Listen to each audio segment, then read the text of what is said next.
ਤਾਂ ਲੱਗਦਾ ਕਿ ਇੱਕ ਸੋਚੀ ਸਮਝੀ ਸਾਜ਼ਿਸ਼ ਹੀ ਉਹ ਸਾਜ਼ਿਸ਼ ਦੀ ਵਜ੍ਹਾ ਕੀ ਸੀ। 83 ਦੇ 82 ਦੇ ਵਿੱਚ ਇਲੈਕਸ਼ਨ ਹੋਣ ਵਾਲੀ ਸੀ ਹਰਿਆਣੇ ਦੀ, ਤਾਂ ਇੰਦਰਾ ਗਾਂਧੀ ਨੇ ਹਰਿਆਣਾ ਦੀ ਇਲੈਕਸ਼ਨ ਜਿੱਤਣ ਲਈ ਫਿਰ SYL ਦਾ ਪਟਿਆਲਾ ਜ਼ਿਲ੍ਹੇ ਦੇ ਵਿੱਚ ਕਪੂਰੀ ਮੋਰਚਾ ਲਾ ਕੇ ਇੱਥੋਂ ਉਹਨੇ ਉਦਘਾਟਨ ਕੀਤਾ। ਜਾਣ ਬੁੱਝ ਕੇ ਵੀ ਉਕਸਾ ਰਹੀ ਸੀ ਸਰਕਾਰ, ਨਿਰੰਕਾਰੀਆਂ ਨੂੰ ਇੰਨੀ ਹੱਲਾਸ਼ੇਰੀ ਦਿੱਤੀ ਵੀ ਉਹਨਾਂ ਨੂੰ ਕਿਹਾ ਵੀ ਅੰਮ੍ਰਿਤਸਰ ਹੀ ਤੁਸੀਂ ਆ ਕੇ ਇੱਥੇ ਉਹਨਾਂ ਨੇ ਆਪਦਾ ਸਮਾਗਮ ਵੱਡਾ ਰੱਖ ਲਿਆ, ਜਿਹਦੇ ਵਿੱਚ ਫਿਰ 10-12 ਸਿੱਖਾਂ ਦੇ 13 ਸਿੱਖ ਮਾਰੇ ਗਏ ਸੀ, ਕੁਝ ਹੋਰ ਬੰਦੇ ਇੰਜਰ ਹੋਏ ਸੀ, ਜਿਹਦੇ ਵਿੱਚ ਇਹ ਸਿੱਖਾਂ ਦਾ ਬਹੁਤ ਵੱਡਾ ਗੁੱਸਾ ਸੀ। ਫਿਰ 2 ਸਾਲ ਕੇਸ ਚੱਲਦਾ ਰਿਹਾ। 2 ਸਾਲ ਤੋਂ ਬਾਅਦ ਕੋਈ ਸਜ਼ਾ ਨਾ ਹੋਈ ਕਿਸੇ ਨੂੰ ਵੀ। 64 ਦੇ 64 ਜਿਹੜੇ ਸੀਗੇ ਦੋਸ਼ੀ, ਉਹ ਸਾਰੇ ਬਰੀ ਹੋ ਗਏ। ਮੀਡੀਆ ਦੀ ਵਰਤੋਂ ਕਰਕੇ 3 ਗੱਲਾਂ ਬਹੁਤ ਜ਼ੋਰ ਸ਼ੋਰ ਨਾਲ ਫੈਲਾਈਆਂ ਸੀਗੀਆਂ ਉਹਨਾਂ ਦਿਨਾਂ ਦੇ ਵਿੱਚ ਵੀ ਇੱਥੇ ਜਿਹੜੇ ਕੁਝ ਬੰਦੇ ਅੱਤਵਾਦੀ, ਸਿੱਖ ਅੱਤਵਾਦੀ ਹੈ ਜਾਂ ਸਿੱਖ ਜਰਾਇਮ ਪੇਸ਼ਾ ਲੋਕ ਹੈ, ਉਹ ਹਿੰਦੂਆਂ ਨੂੰ ਮਾਰ ਕੇ ਜਾਂ ਹੋਰ ਵਾਰਦਾਤਾਂ ਕਰਕੇ ਬਾਹਰ ਦਰਬਾਰ ਸਾਹਿਬ ਜਾ ਵੜਦੇ ਆ। ਮੋਰਚਾ ਜਿੱਥੋਂ ਚੱਲ ਰਿਹਾ ਸੀ। ਦੂਜਾ ਇਹ ਸੀ ਵੀ ਸਿੱਖਾਂ ਨੇ ਬਹੁਤ ਵੱਡੇ ਲੈਵਲ ਤੇ ਜਿਹੜਾ ਇਹ ਕਹਿ ਰਹੇ ਹੈ ਵੀ ਅਸੀਂ ਇਸ ਕਿਸਮ ਦਾ ਧਰਮ ਯੁੱਧ ਮੋਰਚਾ ਸਾਡੀਆਂ ਮੰਗਾਂ ਤੇ ਆ। ਇਹ ਮੰਗਾਂ ਤੇ ਨਹੀਂ ਲੱਗਿਆ, ਇਹ ਹੈਗਾ ਵੀ ਅਸੀਂ ਇਹ ਸਿੱਖ ਆਪਣਾ ਰਾਜ ਮੰਗਦੇ ਆ ਤੇ ਦੇਸ਼ ਨੂੰ ਤੋੜਨਾ ਚਾਹੁੰਦੇ ਆ। ਦੇਸ਼ ਦੀ ਯੂਨਿਟੀ ਤੇ ਇੰਟੈਗਰਿਟੀ ਨੂੰ, ਦੇਸ਼ ਦੀ ਏਕਤਾ ਤੇ ਅਖੰਡਤਾ ਨੂੰ ਬੜਾ ਉਹਨਾਂ ਦਿਨਾਂ ਵਿੱਚ ਥਾਂ ਇਹ ਫੈਲਾਇਆ ਜਾਂਦਾ ਸੀ ਵੀ ਖਤਰਾ ਹੈ। ਤੀਜਾ ਇਹ ਵੀ ਇਹ ਸਾਰੇ ਦੇ ਪਿੱਛੇ ਪਾਕਿਸਤਾਨ ਹੈ। ਉਹ ਪਾਕਿਸਤਾਨ ਦੀ ਗੱਲ ਆਉਣ ਨਾਲ ਜਿਹੜਾ ਸਾਰਾ ਇੰਡੀਆ ਦੇ ਲੋਕ ਹੈ, ਸਾਰੇ ਪੰਜਾਬ ਛੱਡ ਕੇ ਬਾਹਰਲੇ ਲੋਕ ਇੱਕੋ ਦਮ ਫਿਰ ਉਹ ਇੰਦਰਾ ਗਾਂਧੀ ਦੇ ਪਿੱਛੇ ਹੋ ਗਏ ਸੀ। ਤੇ ਇਸ ਕਰਕੇ ਇੱਕ ਐਸ ਕਿਸਮ ਦੀ ਬਣ ਗਈ ਸੀ ਵੀ ਜਿਹਦੇ ਤੇ ਸਿਰ ਦੇ ਉੱਤੇ ਪੱਗ ਹੈ, ਜਿਹੜਾ ਸਿੱਖ ਹੈ ਤੇ ਉਹ ਬਸ ਦੇਸ਼ ਤੋੜਨ ਵਾਲਾ ਹੈ, ਦੇਸ਼ ਧਰੋਹੀ ਹੈ। ਤੁਸੀਂ ਦੇਖ ਰਹੇ ਹੋ ABC ਪੰਜਾਬ। ਮੈਂ ਹਾਂ ਤੁਹਾਡੇ ਨਾਲ ਜਗਤਾਰ ਸਿੰਘ ਭੁੱਲਰ। ਸਭ ਦਾ ਸਵਾਗਤ ਕਰਦੇ ਹਾਂ। ਆਪਰੇਸ਼ਨ ਬਲੂ ਸਟਾਰ ਦੀ ਬਰਸੀ ਆ ਚੁੱਕੀ ਹੈ। 38 ਸਾਲ ਹੋ ਚੁੱਕੇ ਨੇ। ਸਿੱਖ ਕੌਮ ਦੇ ਜ਼ਖਮ ਇਹ ਅੱਲੇ ਹੀ ਰਹਿਣਗੇ ਰਹਿੰਦੀ ਦੁਨੀਆ ਤੱਕ, ਕਿਉਂਕਿ ਬਹੁਤ ਹੀ ਵੱਡਾ ਦੁਖਾਂਤ ਸੀ। ਇਹਦੇ ਪਿੱਛੇ ਸਾਜ਼ਿਸ਼ ਵੀ, ਸਿਆਸਤ ਵੀ ਸੀ, ਔਰ ਨਾਲ ਦੀ ਨਾਲ ਇੱਕ ਬਹੁਤ ਵੱਡੀ ਪੀੜ ਸੀ। ਉਸ ਪੀੜ ਨੂੰ ਘਟਾਉਣ ਦੇ ਯਤਨ ਤੇ ਵਾਰ-ਵਾਰ ਹੋਏ, ਲੇਕਿਨ ਉਹ ਪੀੜ ਨਾ ਹੀ ਘਟੀ ਆ ਅਤੇ ਨਾ ਹੀ ਆਉਣ ਵਾਲੇ ਸਮੇਂ 'ਚ ਘਟਣ ਦੀ ਕੋਈ ਉਮੀਦ ਆ। ਅਤੇ ਨਾਲ ਦੀ ਨਾਲ ਇਹ ਵੀ ਕਹਿ ਸਕਦੇ ਅਸੀਂ ਕਿ ਜਿਸ ਮਕਸਦ ਨੂੰ ਲੈ ਕੇ ਇਸ ਬਰਤਾਂਤ ਨੂੰ ਨੇਪਰੇ ਚਾੜ੍ਹਿਆ ਗਿਆ ਸੀ, ਉਹ ਰਹਿੰਦੀ ਦੁਨੀਆ ਤੱਕ ਉਹ ਚੀਜ਼ ਸਿੱਖ ਕੌਮ ਦੇ ਵਿੱਚ ਹਿਲਾਉਂਦੀ ਰਹੇਗੀ। ਅਤੇ ਨਾ ਹੀ ਇਹ ਜਿਹੜਾ ਦੁਖਾਂਤ ਆ ਇਹ ਭੁਲਾਇਆ ਜਾ ਸਕਦਾ ਅਤੇ ਨਾ ਹੀ ਭੁਲਾਉਣ ਯੋਗ ਆ। ਅਤੇ ਬਰਤਾਂਤ ਕਿਵੇਂ ਇਹਨੂੰ ਘੜਿਆ ਗਿਆ, ਇਸ ਸੰਬੰਧੀ ਸਾਡੇ ਨਾਲ ਬਹੁਤ ਹੀ ਸੀਨੀਅਰ ਪੱਤਰਕਾਰ ਨੇ, ਜਿਹੜੇ ਉਸ ਸਮੇਂ ਅੰਮ੍ਰਿਤਸਰ ਦੇ ਵਿੱਚ ਮੌਜੂਦ ਸੀ, ਪੱਤਰਕਾਰੀ ਕਰਦੇ ਸੀ। ਉਹਨਾਂ ਕੋਲ ਪੂਰਾ ਜਿਹੜਾ ਨਰੇਟਿਵ ਆ ਸਮਝਣ ਦਾ ਯਤਨ ਕਰਾਂਗੇ। ਜਸਪਾਲ ਸਿੰਘ ਸਿੱਧੂ ਸਾਹਿਬ। ਸਿੱਧੂ ਸਾਹਿਬ, ਬਹੁਤ ਬਹੁਤ ਸਵਾਗਤ ਹੈ। ਧੰਨਵਾਦ ਸਰ, ਤੁਹਾਨੂੰ ਲੱਗਦਾ ਕਿ ਇੱਕ ਸੋਚੀ ਸਮਝੀ ਸਾਜ਼ਿਸ਼ ਹੀ ਉਹ ਸਾਜ਼ਿਸ਼ ਦੀ ਵਜ੍ਹਾ ਕੀ ਸੀ? ਦੇਖੋ, ਸਾਜ਼ਿਸ਼ ਕਹੀਏ ਜਾਂ ਉਹ ਮੌਕੇ ਦੀ ਪੋਲੀਟਿਕਸ ਕਹੀਏ ਜੀ, ਤੇ ਗੱਲ ਜ਼ਿਆਦਾ ਸਾਨੂੰ ਠੀਕ ਰਹੂਗੀ ਵੀ ਪੋਲੀਟਿਕਸ ਆ, ਕਿਉਂਕਿ ਓਪਨ ਉਹ ਪੋਲੀਟਿਕਸ ਪਲੇ ਹੋ ਰਹੀ ਸੀ ਜੀ। ਤੇ ਇਸ ਕਰਕੇ ਇਹ ਕੋਈ ਗੱਲ ਲੁਕ ਛਿਪ ਕੇ ਹੋਈ ਨਹੀਂ। ਜੋ ਕੀਤਾ, ਸਵਾਲ ਇਹ ਆ ਵੀ ਸਿੱਖਾਂ ਦੀਆਂ ਕੁਝ ਪਹਿਲਾਂ ਤੋਂ ਮੰਗਾਂ ਚੱਲਦੀਆਂ ਆਉਂਦੀਆਂ ਸੀ, ਜਾਂ ਇਹ ਕਹਿ ਦਈਏ ਵੀ 47 ਦੀ ਵੰਡ ਤੋਂ ਪਹਿਲਾਂ ਵੀ ਇਹ ਸੀਗਾ ਵੀ ਸਾਰਿਆਂ ਨੂੰ ਆਪਣੇ ਜਦੋਂ 47 ਦੇ ਵੇਲੇ ਅੰਗਰੇਜ਼ ਚਲੇ ਜਾਣਗੇ, ਸਾਰਿਆਂ ਨੂੰ ਆਪਣਾ ਹਿੱਸਾ, ਸਾਰੀਆਂ ਕਮਿਊਨਿਟੀਆਂ ਨੂੰ ਉਹਦੇ ਮੁਤਾਬਕ ਸਿਆਸੀ ਉਹਨਾਂ ਨੂੰ ਪਾਵਰ ਮਿਲੇਗੀ। ਅਤੇ ਸਿੱਖਾਂ ਨੂੰ ਉਦੋਂ ਪਿੱਛੋਂ ਮਿਲੀ ਨਹੀਂ। ਅਤੇ ਇਸ ਕਰਕੇ ਇਹਨਾਂ ਨੂੰ ਐਂ ਲੱਗਦਾ ਸੀ ਵੀ ਸਾਡੇ ਐਜ ਏ ਕਮਿਊਨਿਟੀ ਸਾਨੂੰ ਕੋਈ ਥਾਂ ਨਹੀਂ ਮਿਲੀ। ਉਹ ਫਿਰ ਸਿੱਖਾਂ ਵਿੱਚ ਆਮ ਪ੍ਰਚਲਿਤ ਚੱਲ ਗਈ ਗੱਲਬਾਤ ਵੀ ਅਸੀਂ ਹਿੰਦੂਆਂ ਨੂੰ ਹਿੰਦੁਸਤਾਨ ਮਿਲ ਗਿਆ, ਪਾਕਿਸਤਾਨ, ਮੁਸਲਮਾਨਾਂ ਨੂੰ ਪਾਕਿਸਤਾਨ ਮਿਲ ਗਿਆ, ਅਸੀਂ ਕਿੱਥੇ ਰਹਿ ਗਏ। ਚਲੋ, ਇਸ ਗੱਲ ਦੀ ਜਿਹੜੀ ਗਰਾਊਜ਼ ਸੀ, ਗਿਲਾ ਸੀ, ਉਹ ਸਿੱਖਾਂ ਦੇ ਨਾਲ ਹੀ ਰਿਹਾ। ਅਤੇ ਫਿਰ ਜਦੋਂ ਉਹਨਾਂ ਨੇ ਪੰਜਾਬੀ ਸੂਬੇ ਦੀ ਮੰਗ ਕੀਤੀ, ਉਹਦੇ ਵਿੱਚ ਵੀ 16 ਸਾਲ ਲਟਕੇ। ਉਹ 16 ਸਾਲ ਦਾ ਲੰਬਾ ਦੌਰ ਚੱਲਿਆ ਅਤੇ ਉਹ ਬੜੀ ਮੁਸ਼ਕਿਲ ਨਾਲ, ਜੇ ਪਾਕਿਸਤਾਨ ਨਾਲ ਨਾ ਲੜਾਈ ਹੁੰਦੀ ਤਾਂ ਸ਼ਾਇਦ ਅਜੇ ਪੰਜਾਬੀ ਸੂਬਾ ਬਣਦਾ ਜਾਂ ਨਹੀਂ ਬਣਦਾ। ਇਸ ਕਰਕੇ ਉਹ ਜਿਹੜਾ ਪਾਕਿਸਤਾਨ ਨਾਲ 1965 ਦੀ ਜੰਗ ਕਰਕੇ ਪੰਜਾਬੀ ਸੂਬਾ ਬਣਿਆ। ਅਤੇ ਉਸ ਦੇ ਪਿੱਛੋਂ ਵੀ ਪੰਜਾਬੀ ਸੂਬਾ ਜਿਹੋ ਜਿਹਾ ਬਣਿਆ, ਉਹਦੇ 'ਤੇ ਵੀ ਸਿੱਖਾਂ ਦਾ ਅਤੇ ਬਹੁਤਾਂ ਦਾ ਗੁੱਸਾ ਹੀ ਰਿਹਾ ਹੈ ਸਾਰੀ ਕੁਛ ਦਾ। ਤੇ ਇਹ ਸਾਰੀ ਗੱਲ ਦੀ ਪਿੱਛੋਂ ਪਾਣੀਆਂ ਦੀ ਵੰਡ ਨੇ ਵੀ, ਮੈਂ ਬੜੇ ਛੋਟੇ ਸਟੈਪ ਹੀ ਦੱਸਦਾ, ਜਿਹੜਾ ਪਾਣੀਆਂ ਦਾ ਇੰਦਰਾ ਗਾਂਧੀ ਨੇ ਉਸ ਵੇਲੇ ਤੇ ਵੰਡ ਕੀਤੀ, ਪਾਣੀ ਦੇ ਦਰਿਆਵਾਂ ਦੀ ਵੰਡ ਕੀਤੀ, ਉਹ ਵੀ ਹਰਿਆਣਾ ਪੱਖੀ ਸੀ। ਮੈਂ ਇਹ ਨਹੀਂ ਕਹਿੰਦਾ, ਉਹ ਪੰਜਾਬ ਦੇ ਗਵਰਨਰ ਵੀ ਜਿਹੜਾ BD ਪਾਂਡੇ ਆ, ਉਹਦੀ ਹੁਣੇ ਕਿਤਾਬ ਆਈ ਹੈ, ਬਿਲਕੁਲ, ਹਾਂਜੀ ਹਾਂਜੀ, ਤੇ ਉਸ ਦੇ ਵਿੱਚ ਉਹਨੇ ਕਿਹਾ ਵੀ ਇਹ ਜਿਹੜੇ ਪਾਣੀਆਂ ਦੇ ਦਰਿਆਵਾਂ ਦੇ ਪਾਣੀਆਂ ਦੀ ਵੰਡ ਸੀ ਉਹ ਹਰਿਆਣਾ ਪੱਖੀ ਸੀ, ਤੇ ਸਿੱਖਾਂ ਨੂੰ ਕੁਦਰਤੀ ਇਸ ਕਿਸਮ ਦਾ ਸੀ। ਫਿਰ ਇੱਕ ਸਿੱਖਾਂ ਦੇ ਵਿੱਚ ਖਾਸ ਕਰਕੇ ਅਕਾਲੀ ਦਲ ਦੇ ਵਿੱਚ ਇਹ ਜ਼ਿਆਦਾ ਗੁੱਸਾ ਸੀ ਉਹਨਾਂ ਦਿਨਾਂ ਦੇ ਵਿੱਚ ਵੀ ਇੰਦਰਾ ਗਾਂਧੀ ਜਦੋਂ ਪਾਵਰ 'ਚ ਆਈ, ਐਮਰਜੈਂਸੀ 'ਚ ਆਈ, ਉਹਨੇ 19 ਸਰਕਾਰਾਂ ਤੋੜੀਆਂ ਸੀਗੀਆਂ, ਤੇ ਬਾਦਲ ਦੀ ਸਰਕਾਰ ਵੀ ਤੋੜਤੀ ਸੀ ਉਹਨੇ। ਤੇ ਉਹਨਾਂ ਨੂੰ ਇਹ ਸੀ ਵੀ ਹੁਣ ਇਹ ਸਾਨੂੰ ਇਸ ਕਿਸਮ ਨਾਲ ਸਾਨੂੰ ਰਾਜ ਤਾਂ ਕਰਨ ਦਿੰਦੇ ਨਹੀਂ ਜਿਹੜੇ ਹੋਰ ਸਾਰੇ ਸੂਬਿਆਂ ਨੂੰ, ਤਾਂ ਉਹ ਵੱਧ ਅਧਿਕਾਰਾਂ ਦਾ ਫਿਰ ਉਹ ਅਨੰਦਪੁਰ ਸਾਹਿਬ ਦਾ ਰੈਜ਼ੋਲੂਸ਼ਨ ਜਿਹੜਾ ਸੀ ਆਇਆ ਇਸ ਮੱਦੇ ਨਜ਼ਰ ਜਾਂ ਇਸ ਗਿਣਤੀਆਂ ਮਿਣਤੀਆਂ 'ਚੋਂ ਆਇਆ। ਤਾਂ ਫਿਰ ਇਹ ਸਾਰਾ ਕੁਛ ਪਾਣੀਆਂ ਦੀ ਵੰਡ ਨੂੰ ਇੱਥੋਂ ਤੱਕ ਨਹੀਂ ਰੱਖਿਆ ਗਿਆ ਵੀ ਉਹਨਾਂ ਦਿਨਾਂ ਦੇ ਵਿੱਚ ਇਹ 83 ਦੇ 82 ਦੇ ਵਿੱਚ ਇਲੈਕਸ਼ਨ ਹੋਣ ਵਾਲੀ ਸੀ ਹਰਿਆਣੇ ਦੀ, ਤਾਂ ਇੰਦਰਾ ਗਾਂਧੀ ਨੇ ਹਰਿਆਣਾ ਦੀ ਇਲੈਕਸ਼ਨ ਜਿੱਤਣ ਲਈ ਫਿਰ SYL ਦਾ ਪਟਿਆਲਾ ਜ਼ਿਲ੍ਹੇ ਦੇ ਵਿੱਚ ਪੂਰੀ ਮੋਰਚਾ ਲਾ ਕੇ ਇੱਥੋਂ ਉਹਨੇ ਉਦਘਾਟਨ ਕੀਤਾ। ਇਸ ਉਦਘਾਟਨ ਤੋਂ ਬਾਅਦ ਫਿਰ ਸਾਰੀ ਗੱਲ ਸ਼ੁਰੂ ਹੋ ਗਈ। ਇਸ ਤੋਂ ਸ਼ੁਰੂ ਹੋਈ ਮੈਂ ਸਾਰਾ ਗਾਹਾਂ ਤੱਕ ਪਹੁੰਚਦਾ। ਇਸ ਤੋਂ ਸ਼ੁਰੂ ਹੋਈ ਕਪੂਰੀ ਦੇ ਮੋਰਚੇ ਤੋਂ ਫਿਰ ਧਰਮ ਯੁੱਧ ਮੋਰਚੇ ਦਾ ਬਣ ਗਿਆ, ਜਿਹਦੇ ਵਿੱਚ ਕੁਛ ਉਹ ਕੰਮ ਜਾਣ ਬੁੱਝ ਕੇ ਵੀ ਉਕਸਾ ਰਹੀ ਸੀ ਸਰਕਾਰ। ਜਿਵੇਂ ਹੁਣ ਫਰਜ਼ ਕੀਤਾ ਵੀ ਨਿਰੰਕਾਰੀਆਂ ਦਾ ਕੇਸ ਕਰਤਾ, ਨਿਰੰਕਾਰੀਆਂ ਨੂੰ ਇੰਨੀ ਹੱਲਾਸ਼ੇਰੀ ਦਿੱਤੀ ਵੀ ਉਹਨਾਂ ਨੂੰ ਕਿਹਾ ਵੀ ਅੰਮ੍ਰਿਤਸਰ ਹੀ ਤੁਸੀਂ ਆ ਕੇ ਇੱਥੇ ਉਹਨਾਂ ਨੇ ਆਪਦਾ ਸਮਾਗਮ ਵੱਡਾ ਰੱਖ ਲਿਆ, ਜਿਹਦੇ ਵਿੱਚ ਫਿਰ 10-12 ਸਿੱਖਾਂ ਦੇ 13 ਸਿੱਖ ਮਾਰੇ ਗਏ ਸੀ, ਕੁਝ ਹੋਰ ਬੰਦੇ ਇੰਜਰ ਹੋਏ ਸੀ ਜਿਹੜੇ ਜਿਹਦੇ ਵਿੱਚ ਇਹ ਸਿੱਖਾਂ ਦਾ ਬਹੁਤ ਵੱਡਾ ਗੁੱਸਾ ਸੀ। ਫਿਰ 2 ਸਾਲ ਕੇਸ ਚੱਲਦਾ ਰਿਹਾ। ਉਹ ਕੇਸ ਉਦੋਂ ਜਿਹੜੇ ਉਸ ਮੌਕੇ 'ਤੇ ਦਮਦਮੀ ਟਕਸਾਲ ਦਾ ਜਿਹੜਾ ਜਰਨੈਲ ਸਿੰਘ ਭਿੰਡਰਾਂਵਾਲਾ, ਸੰਤ ਜਰਨੈਲ ਸਿੰਘ, ਉਹਨੇ ਕੇਸ ਚੱਕਿਆ। 2 ਸਾਲ ਤੋਂ ਬਾਅਦ ਕੋਈ ਸਜ਼ਾ ਨਾ ਹੋਈ ਕਿਸੇ ਨੂੰ ਵੀ। 64 ਦੇ 64 ਜਿਹੜੇ ਸੀਗੇ ਦੋਸ਼ੀ, ਉਹ ਸਾਰੇ ਬਰੀ ਹੋ ਗਏ। ਤਾਂ ਫਿਰ ਇਹਦੇ ਵਿੱਚੋਂ ਫਿਰ ਲਾਲਾ ਜਗਤ ਨੈਣ ਇੱਕ ਬਹੁਤ ਉਹਦੇ 'ਤੇ ਜਿਹੜਾ ਅਖਬਾਰ ਦਾ ਮਾਲਕ ਸੀ, ਪੰਜਾਬ ਕੇਸਰੀ ਦਾ, ਹਿੰਦ ਸਮਾਚਾਰ ਦਾ, ਜਗਬਾਣੀ ਦਾ, ਉਹ ਉਹਨਾਂ ਦਿਨਾਂ ਦੇ ਵਿੱਚ ਇਹਨਾਂ ਦੇ ਵਿੱਚ ਵਕੀਲ, ਇਹਨਾਂ ਦੇ ਵਿੱਚ ਉਹਨੇ ਵਿਟਨੈਸ ਦਿੱਤੀ ਸੀ, ਗਵਾਹੀ ਦਿੱਤੀ ਸੀਗੀ ਵੀ ਇਹਨਾਂ ਦੇ ਨਿਰੰਕਾਰੀਆਂ ਦੇ ਹੱਕ 'ਚ। ਅਤੇ ਉਹ ਪੰਜਾਬ ਦੇ ਵਿੱਚ ਇੱਕ ਪਰੰਪਰਾ ਵੀ ਹੈ ਵੀ ਗਵਾਹ ਦੇ ਉੱਤੇ ਸਾਰਾ ਜਿਸ ਤਰੀਕੇ ਦਾ ਕਰਦੇ ਆ। ਫਿਰ ਉਹ ਮਾਰਿਆ ਗਿਆ। ਉਹ ਮਾਰਨ ਦੇ ਕਰਕੇ ਫਿਰ ਦੂਜਾ ਪੱਖ ਆ ਜਿਹੜਾ ਧਰਮ ਵਾਲਾ ਪਾਸਾ ਸੀ, ਸੰਤ ਭਿੰਡਰਾਂ ਵਾਲਿਆਂ ਦਾ, ਟਕਸਾਲ ਵਾਲਾ ਪੱਖ ਸੀਗਾ, ਉਹ ਵੀ ਵਿੱਚ ਜੁੜ ਗਿਆ। ਇੱਧਰ ਕਪੂਰੀ ਜੁੜ ਗਿਆ, ਉੱਧਰ ਦੂਸਰੇ ਪਾਸੇ ਉਹ ਜੁੜ ਗਿਆ। ਦੋਨੇ ਫਿਰ ਇਕੱਠੇ ਹੋ ਕੇ ਇਹਨਾਂ ਨੇ ਫਿਰ 4 ਅਗਸਤ 1982 ਨੂੰ ਮੋਰਚਾ, ਧਰਮ ਯੁੱਧ ਮੋਰਚਾ ਲਾਤਾ। ਸਾਰੇ ਪੰਥ ਦਾ ਹੀ ਮੋਰਚਾ ਸੀਗਾ ਸਾਰਾ ਇਹਨਾਂ ਦਾ, ਅਕਾਲੀ ਦਲ ਵੱਲੋਂ ਲਾਇਆ। ਸੰਤ ਲੌਂਗੋਵਾਲ, ਹਰਚੰਦ ਸਿੰਘ ਲੌਂਗੋਵਾਲ ਉਦੋਂ ਡਿਕਟੇਟਰ ਸੀਗੇ ਮੋਰਚੇ ਦੇ। ਮੋਰਚਾ ਚੱਲਦਾ ਰਿਹਾ। ਹੁਣ ਜੋ ਹੈਗੀ ਗੱਲ ਜਿਹੜੀ ਆਪਾਂ ਬਰਸੀ ਮਨਾਉਣ ਜਾ ਰਹੇ ਹਾਂ, ਹੁਣ ਬਰਸੀ ਤੱਕ ਪਹੁੰਚਦੇ ਹਾਂ। ਬਰਸੀ ਜਿਹੜੀ ਮਨਾਉਣ ਜਾ ਰਹੇ ਹਾਂ, ਇਹ ਹੁਣ 37 ਸਾਲ ਪੂਰੇ ਹੋ ਗਏ। 38ਵਾਂ ਬਰਸੀ ਹੈ ਇਹ ਜੀ। 37 ਸਾਲਾਂ ਦੇ ਵਿੱਚ ਵੇਖੋ ਤੁਸੀਂ ਇਹ ਵੀ ਕੋਈ ਉਸ ਕਿਸਮ ਦੀ ਗੱਲਬਾਤ ਦੇ ਉੱਤੇ ਅਸੀਂ ਜਦੋਂ ਸਾਰੇ ਦਾ ਐਨਾਲਿਸਿਸ ਕਰਦੇ ਹਾਂ, ਕਿਉਂ ਹੋਇਆ, ਕਿਵੇਂ ਹੋਇਆ, ਇਹ ਬਾਅਦ 'ਚ ਕਰਾਂਗੇ। ਪਰ ਇਹ ਕੀ ਹੋਇਆ ਵੀ ਉਦੋਂ ਪਿੱਛੋਂ ਲਗਾਤਾਰ ਮੀਡੀਆ ਦੀ ਵਰਤੋਂ ਕਰਕੇ, ਜਿਹੜਾ ਜਿਸ ਤਰੀਕੇ ਦਾ ਅੱਜ ਤਾਂ ਅਸੀਂ ਸਿੱਧਾ ਉਹਦੇ ਲਈ ਸ਼ਬਦ ਕੱਢ ਲਿਆ, ਗੋਦੀ ਮੀਡੀਆ।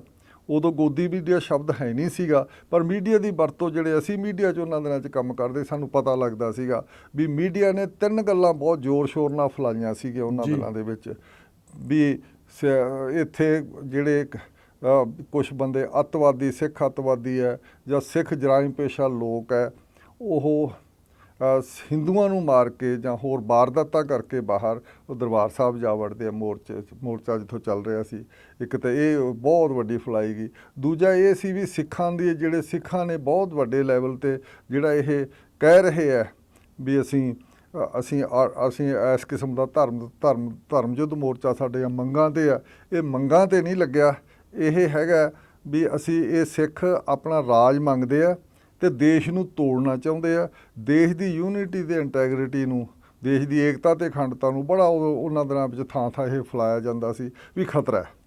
ਇੱਕ ਇਹ ਪੁਆਇੰਟ। ਤੀਜਾ ਇਹ ਵੀ ਇਹ ਸਾਰੇ ਦੇ ਪਿੱਛੇ ਪਾਕਿਸਤਾਨ ਹੈ। ਉਹ ਪਾਕਿਸਤਾਨ ਦੀ ਗੱਲ ਆਉਣ ਨਾਲ ਜਿਹੜਾ ਸਾਰਾ ਇੰਡੀਆ ਦੇ ਲੋਕ ਆ ਸਾਰੇ ਪੰਜਾਬ ਛੱਡ ਕੇ ਬਾਹਰਲੇ ਲੋਕ ਇੱਕੋ ਦਮ ਫਿਰ ਉਹ ਇੰਦਰਾ ਗਾਂਧੀ ਦੇ ਪਿੱਛੇ ਹੋ ਗਏ ਸੀ। ਅਤੇ ਇਸ ਕਰਕੇ ਇੱਕ ਐਸ ਕਿਸਮ ਦੀ ਬਣ ਗਈ ਸੀ ਵੀ ਜਿਹਦੇ ਤੇ ਸਿਰ ਦੇ ਉੱਤੇ ਪੱਗ ਆ ਜਿਹੜਾ ਸਿੱਖ ਹੈ ਅਤੇ ਉਹ ਬਸ ਦੇਸ਼ ਤੋੜਨ ਵਾਲਾ ਹੈ, ਦੇਸ਼ ਧਰੋਹੀ ਹੈ ਜਿਹੜਾ ਇਹ ਬਣਿਆ। ਉਹਦੇ 'ਚੋਂ ਫਿਰ ਇਹ ਸਾਰਾ ਬਿਲਡਅਪ ਹੁੰਦਾ ਗਿਆ। ਅਖੀਰ 2-3 ਹੋਰ ਇੰਸੀਡੈਂਟ ਵੀ ਹੋਏ ਜਿਹੜੇ ਕਿ ਛੋਟੇ ਸਾਨੂੰ ਉਹਨਾਂ ਦਾ ਧਿਆਨ ਰੱਖਣਾ ਚਾਹੀਦਾ। ਛੋਟੇ ਬਹੁਤ ਹੋਇਆ, ਪਰ 2 ਵੱਡੇ 3 ਇੰਸੀਡੈਂਟ ਹੈ ਜਿਨ੍ਹਾਂ ਨੂੰ ਇਹ ਢਿਲਮਾ ਕਾਂਡ ਹੋਇਆ। ਇਹ ਢਿਲਮਾ ਕਾਂਡ ਹੋਇਆ 83 ਦੇ ਵਿੱਚ ਵੀ ਬੱਸ 'ਚੋਂ ਕੱਢ ਕੇ ਢਿਲਮਾ 'ਚ ਤੇ ਪੈਸੇਂਜਰ ਮਾਰੇ ਗਏ। ਇਹ ਵੀ ਇਹਦੇ ਪਿੱਛੇ ਅੱਜ ਤੱਕ ਨਹੀਂ ਪਤਾ ਲੱਗਿਆ, ਕਮਿਸ਼ਨ ਵੀ ਬੈਠੇ ਵੀ ਇਹ ਕੌਣ ਸੀ ਇਹਦੇ ਪਿੱਛੇ, ਕਿਸ ਗੱਲ ਸੀ ਇਹਦੇ ਨਾਲ। ਪਰ ਬਹੁਤ ਜ਼ਿਆਦਾ ਬਾਹਰ ਰੌਲਾ ਪਿਆ, ਸਾਰਾ ਪ੍ਰੈਸ ਨੇ ਬੜਾ ਰੌਲਾ ਪਾਇਆ ਵੀ ਇਹ ਸਾਰਾ ਅੰਦਰੋਂ ਆ ਕੇ ਮਾਰ ਕੇ ਗਏ ਆ। ਅਤੇ ਇਹ ਹਜੇ ਤੱਕ ਵੀ ਕਿਸੇ ਨੂੰ ਅੱਜ ਤੱਕ ਪ੍ਰੂਫ ਨਹੀਂ ਹੈ ਵੀ ਕਿਹਨੇ ਮਾਰਿਆ, ਕਿਹਨੇ ਕਰਵਾਇਆ। ਦੂਜਾ ਕਾਂਡ ਨਸ਼ਹਿਰਾ ਪੰਨੂਆਂ ਦਾ ਹੋਇਆ, ਉਹ ਵੀ ਬੱਸ 'ਚੋਂ ਕੱਢ ਕੇ ਕੁਛ ਹਿੰਦੂ ਮਾਰੇ ਗਏ ਸੀ ਸਵਾਰੀਆਂ। ਤੀਜਾ ਕਾਂਡ ਜਿਹੜਾ ਸਭ ਤੋਂ ਵੱਡਾ ਕਾਂਡ ਹੋਇਆ ਜੀ, ਉਹ ਹੋਇਆ DIG ਅਟਵਾਲ, ਅਵਤਾਰ ਸਿੰਘ ਅਟਵਾਲ ਜੀ। ਹਾਂ, ਉਹਨੂੰ ਜਦੋਂ 25 ਅਪ੍ਰੈਲ 1983 ਨੂੰ ਉਹ ਅੰਦਰੋਂ ਵਰਦੀ 'ਚ ਸੀ, ਕੱਪੜਿਆਂ 'ਚ ਸੀਗਾ, ਵਰਦੀ 'ਚ ਸੀਗਾ, ਅਤੇ ਉਹ ਡਿਊਟੀ 'ਚੋਂ ਅੰਦਰ ਜਾ ਕੇ ਅਤੇ ਅੰਦਰ ਮੱਥਾ ਟੇਕਣ ਆਇਆ ਜਾਂ ਕੋਈ ਰਿਪੋਰਟ ਲੈਣ ਆਇਆ, ਇਹ ਨਹੀਂ ਅਸੀਂ ਕਹਿ ਸਕਦੇ ਕੀ ਗੱਲ ਹੋਈ। ਜਦੋਂ ਉਹ ਘੰਟਾ ਘਰ ਵਾਲੀ ਸਾਈਡ 'ਤੇ ਪੌੜੀਆਂ ਚੜ੍ਹ ਕੇ ਬਾਹਰ ਨਿਕਲ ਰਿਹਾ ਸੀ, ਉੱਥੇ ਉਹਦੇ ਗੋਲੀ ਮਾਰੀ। ਤਾਂ ਹੁਣ ਤਾਂ ਸਾਨੂੰ ਉਹ ਇੰਨੇ ਸਾਲਾਂ ਬਾਅਦ ਪਤਾ ਵੀ ਲੱਗ ਗਿਆ ਵੀ ਬਾਰਡਰ ਦੇ ਏਰੀਏ ਅੰਮ੍ਰਿਤਸਰ ਦੇ 2 ਲੋਕ ਸੀਗੇ, ਛੋਟੇ ਸਮਗਲਰ ਵੀ ਸੀਗੇ। ਉਹ ਸਾਰਾ ਏਰੀਆ 'ਚ ਸਮਗਲਰ ਬਹੁਤ ਆ ਛੋਟੇ ਲੈਵਲ 'ਤੇ, ਅਤੇ ਉਹਨਾਂ ਨੇ ਗੋਲੀ ਮਾਰੀ। ਆਪਣੇ ਲੈਵਲ 'ਤੇ ਫੈਸਲਾ ਹੋਇਆ ਸੀ, ਇਹ ਹੁਣ ਪਤਾ ਲੱਗਿਆ। ਪਰ ਉਸ ਵੇਲੇ ਕੀ ਹੋਇਆ ਵੀ ਇਹਨਾਂ ਨੇ ਅੰਦਰ DIG ਨੂੰ ਮਾਰਤਾ, ਅਤੇ ਕਿਉਂ ਨਹੀਂ ਪੁਲਿਸ ਭੇਜੀ। ਫਿਰ ਸਾਰੀਆਂ ਪਾਰਟੀਆਂ ਕਹਿਣ ਲੱਗੀਆਂ ਫੌਜ ਭੇਜੋ, ਪੁਲਿਸ ਭੇਜੋ ਅੰਦਰ। ਅਤੇ ਪਰ ਇੱਕ ਇਹ ਗੱਲ ਹੈ ਵੀ ਅੱਜ ਤਾਂ ਇਹ ਵੀ ਹੋ ਗਿਆ ਵੀ ਅਟਵਾਲ DIG ਦੀ ਵਾਈਫ ਨੇ ਹੁਣ ਜਾ ਕੇ ਕਿਤੇ ਇੰਟਰਵਿਊਆਂ ਦਿੱਤੀਆਂ ਮੀਡੀਆ ਨੂੰ, ਉਹਦੇ 'ਚ ਕਿਹਾ ਵੀ ਮੇਰੇ ਹਸਬੈਂਡ ਨੂੰ ਸਮਗਲਰਾਂ ਨੇ ਮਾਰਿਆ ਸੀ, ਕਿਉਂਕਿ ਉਹ ਬਾਰਡਰ ਉੱਤੇ SP ਸੀਗਾ ਪਹਿਲਾਂ ਅੰਮ੍ਰਿਤਸਰ ਦੇ ਵਿੱਚ, ਅਤੇ ਉਹਨਾਂ ਦਿਨਾਂ 'ਚ ਬਾਰਡਰ 'ਤੇ ਕੋਈ ਸਮਗਲਰ ਜਾਂ ਕਿਸੇ ਲੈਵਲ, ਇਹ ਵੀ ਹੋ ਸਕਦਾ ਕਿ ਸਮਗਲਰ ਯੂਜ਼ ਵੀ ਕੀਤੇ ਜਾ ਸਕਦੇ, ਇਹ ਸਾਰਾ ਕੁਝ ਹੋਇਆ। ਪਰ ਇਹ ਗੱਲ ਕਨਫਰਮ ਹੋ ਗਈ ਵੀ 2 ਬੰਦਿਆਂ ਨੇ ਕੀਤਾ। ਜੇ 2 ਤੋਂ ਵੱਧ ਪਤਾ ਲੱਗ ਜਾਂਦਾ, ਉਹਨਾਂ ਨੇ ਅਟਵਾਲ ਦੇਖ ਲਿਆ, ਲੰਘਾ ਜਾਂਦਾ, ਆਪਦੇ ਲੈਵਲ 'ਤੇ ਫੈਸਲਾ ਹੋ ਗਿਆ। ਅਤੇ ਇਹ ਹੁਣ ਸਾਰੀ ਗੱਲ ਬਾਅਦ 'ਚ ਕਦੇ ਕਰਾਂਗੇ ਵੀ ਉਹ ਬੰਦੇ ਵੀ ਹੈਗੇ ਆ ਜਿਹੜੇ ਸਾਰੀ ਗੱਲ ਦੱਸਦੇ ਆ। ਅਤੇ ਇਸ ਕਿਸਮ ਦਾ ਸਾਰਾ ਹੋਇਆ। ਪਰ ਇਹ ਸਾਰੀਆਂ ਇੱਕੋ ਖਾਤੇ 'ਚ ਪੈਂਦੀਆਂ ਰਹੀਆਂ ਵੀ ਦਰਬਾਰ ਸਾਹਿਬ ਦੇ ਉੱਤੇ ਹੁਣ ਕੋਈ ਆਪਸ਼ਨ ਨਹੀਂ ਰਹਿ ਗਈ, ਹਮਲਾ ਕਰਨਾ ਪਊ। ਪਤਾ ਲੱਗਦਾ ਉਸ ਸਮੇਂ ਜਿਹੜੀ ਪੰਜਾਬ ਦੀ ਅਕਾਲੀ ਸਿਆਸਤ ਜਾਂ ਲੀਡਰਸ਼ਿਪ ਸੀ, ਉਹ ਵੀ ਕਮਜ਼ੋਰ ਹੈਗੀ, ਉਹ ਵੀ ਡਰ ਕੇ ਮਾਰੇ ਬੈਠੀ ਸੀ। ਨਹੀਂ, ਅਕਾਲੀ ਲੀਡਰਸ਼ਿਪ ਇਹ ਹੋਇਆ ਵੀ ਜਿਉਂ ਅਕਾਲੀ ਲੀਡਰਸ਼ਿਪ ਤਕੜੀ ਹੋ ਜਾਂਦੀ, ਅਕਾਲੀ ਲੀਡਰਸ਼ਿਪ ਨੇ ਹਰ ਵਾਰ ਇੰਦਰਾ ਗਾਂਧੀ ਨਾਲ ਸਮਝੌਤੇ ਦੀਆਂ ਗੱਲਾਂ ਹੋਈਆਂ। ਤੁਸੀਂ ਦੇਖੋ ਵੀ ਅਗਸਤ ਤੋਂ ਲੈ ਕੇ ਅਤੇ ਮਈ 84 ਤੱਕ ਜਿਹੜਾ ਸਮਾਂ ਵਿਚਾਲੇ ਆਉਂਦਾ 2 ਸਾਲਾਂ ਪੌਣੇ 2 ਸਾਲਾਂ ਦਾ, ਉਹਦੇ 'ਚ 26 ਮੀਟਿੰਗਾਂ ਅਕਾਲੀ ਦਲ ਨੇ ਕੀਤੀਆਂ ਇੰਦਰਾ ਗਾਂਧੀ ਨਾਲ, ਜਾ ਕੇ ਵੀ ਆਏ, ਉੱਥੇ ਵੀ ਹੋਈਆਂ ਜਾਂ ਕਾਂਗਰਸ ਨਾਲ ਹੋਈਆਂ। 26 ਮੀਟਿੰਗਾਂ 'ਚ ਕੋਈ ਫੈਸਲਾ ਨਹੀਂ ਆ, ਕਿਉਂਕਿ ਉਹ ਫੈਸਲਾ ਕਰਨਾ ਨਹੀਂ ਸੀ ਚਾਹੁੰਦੇ ਸੀ।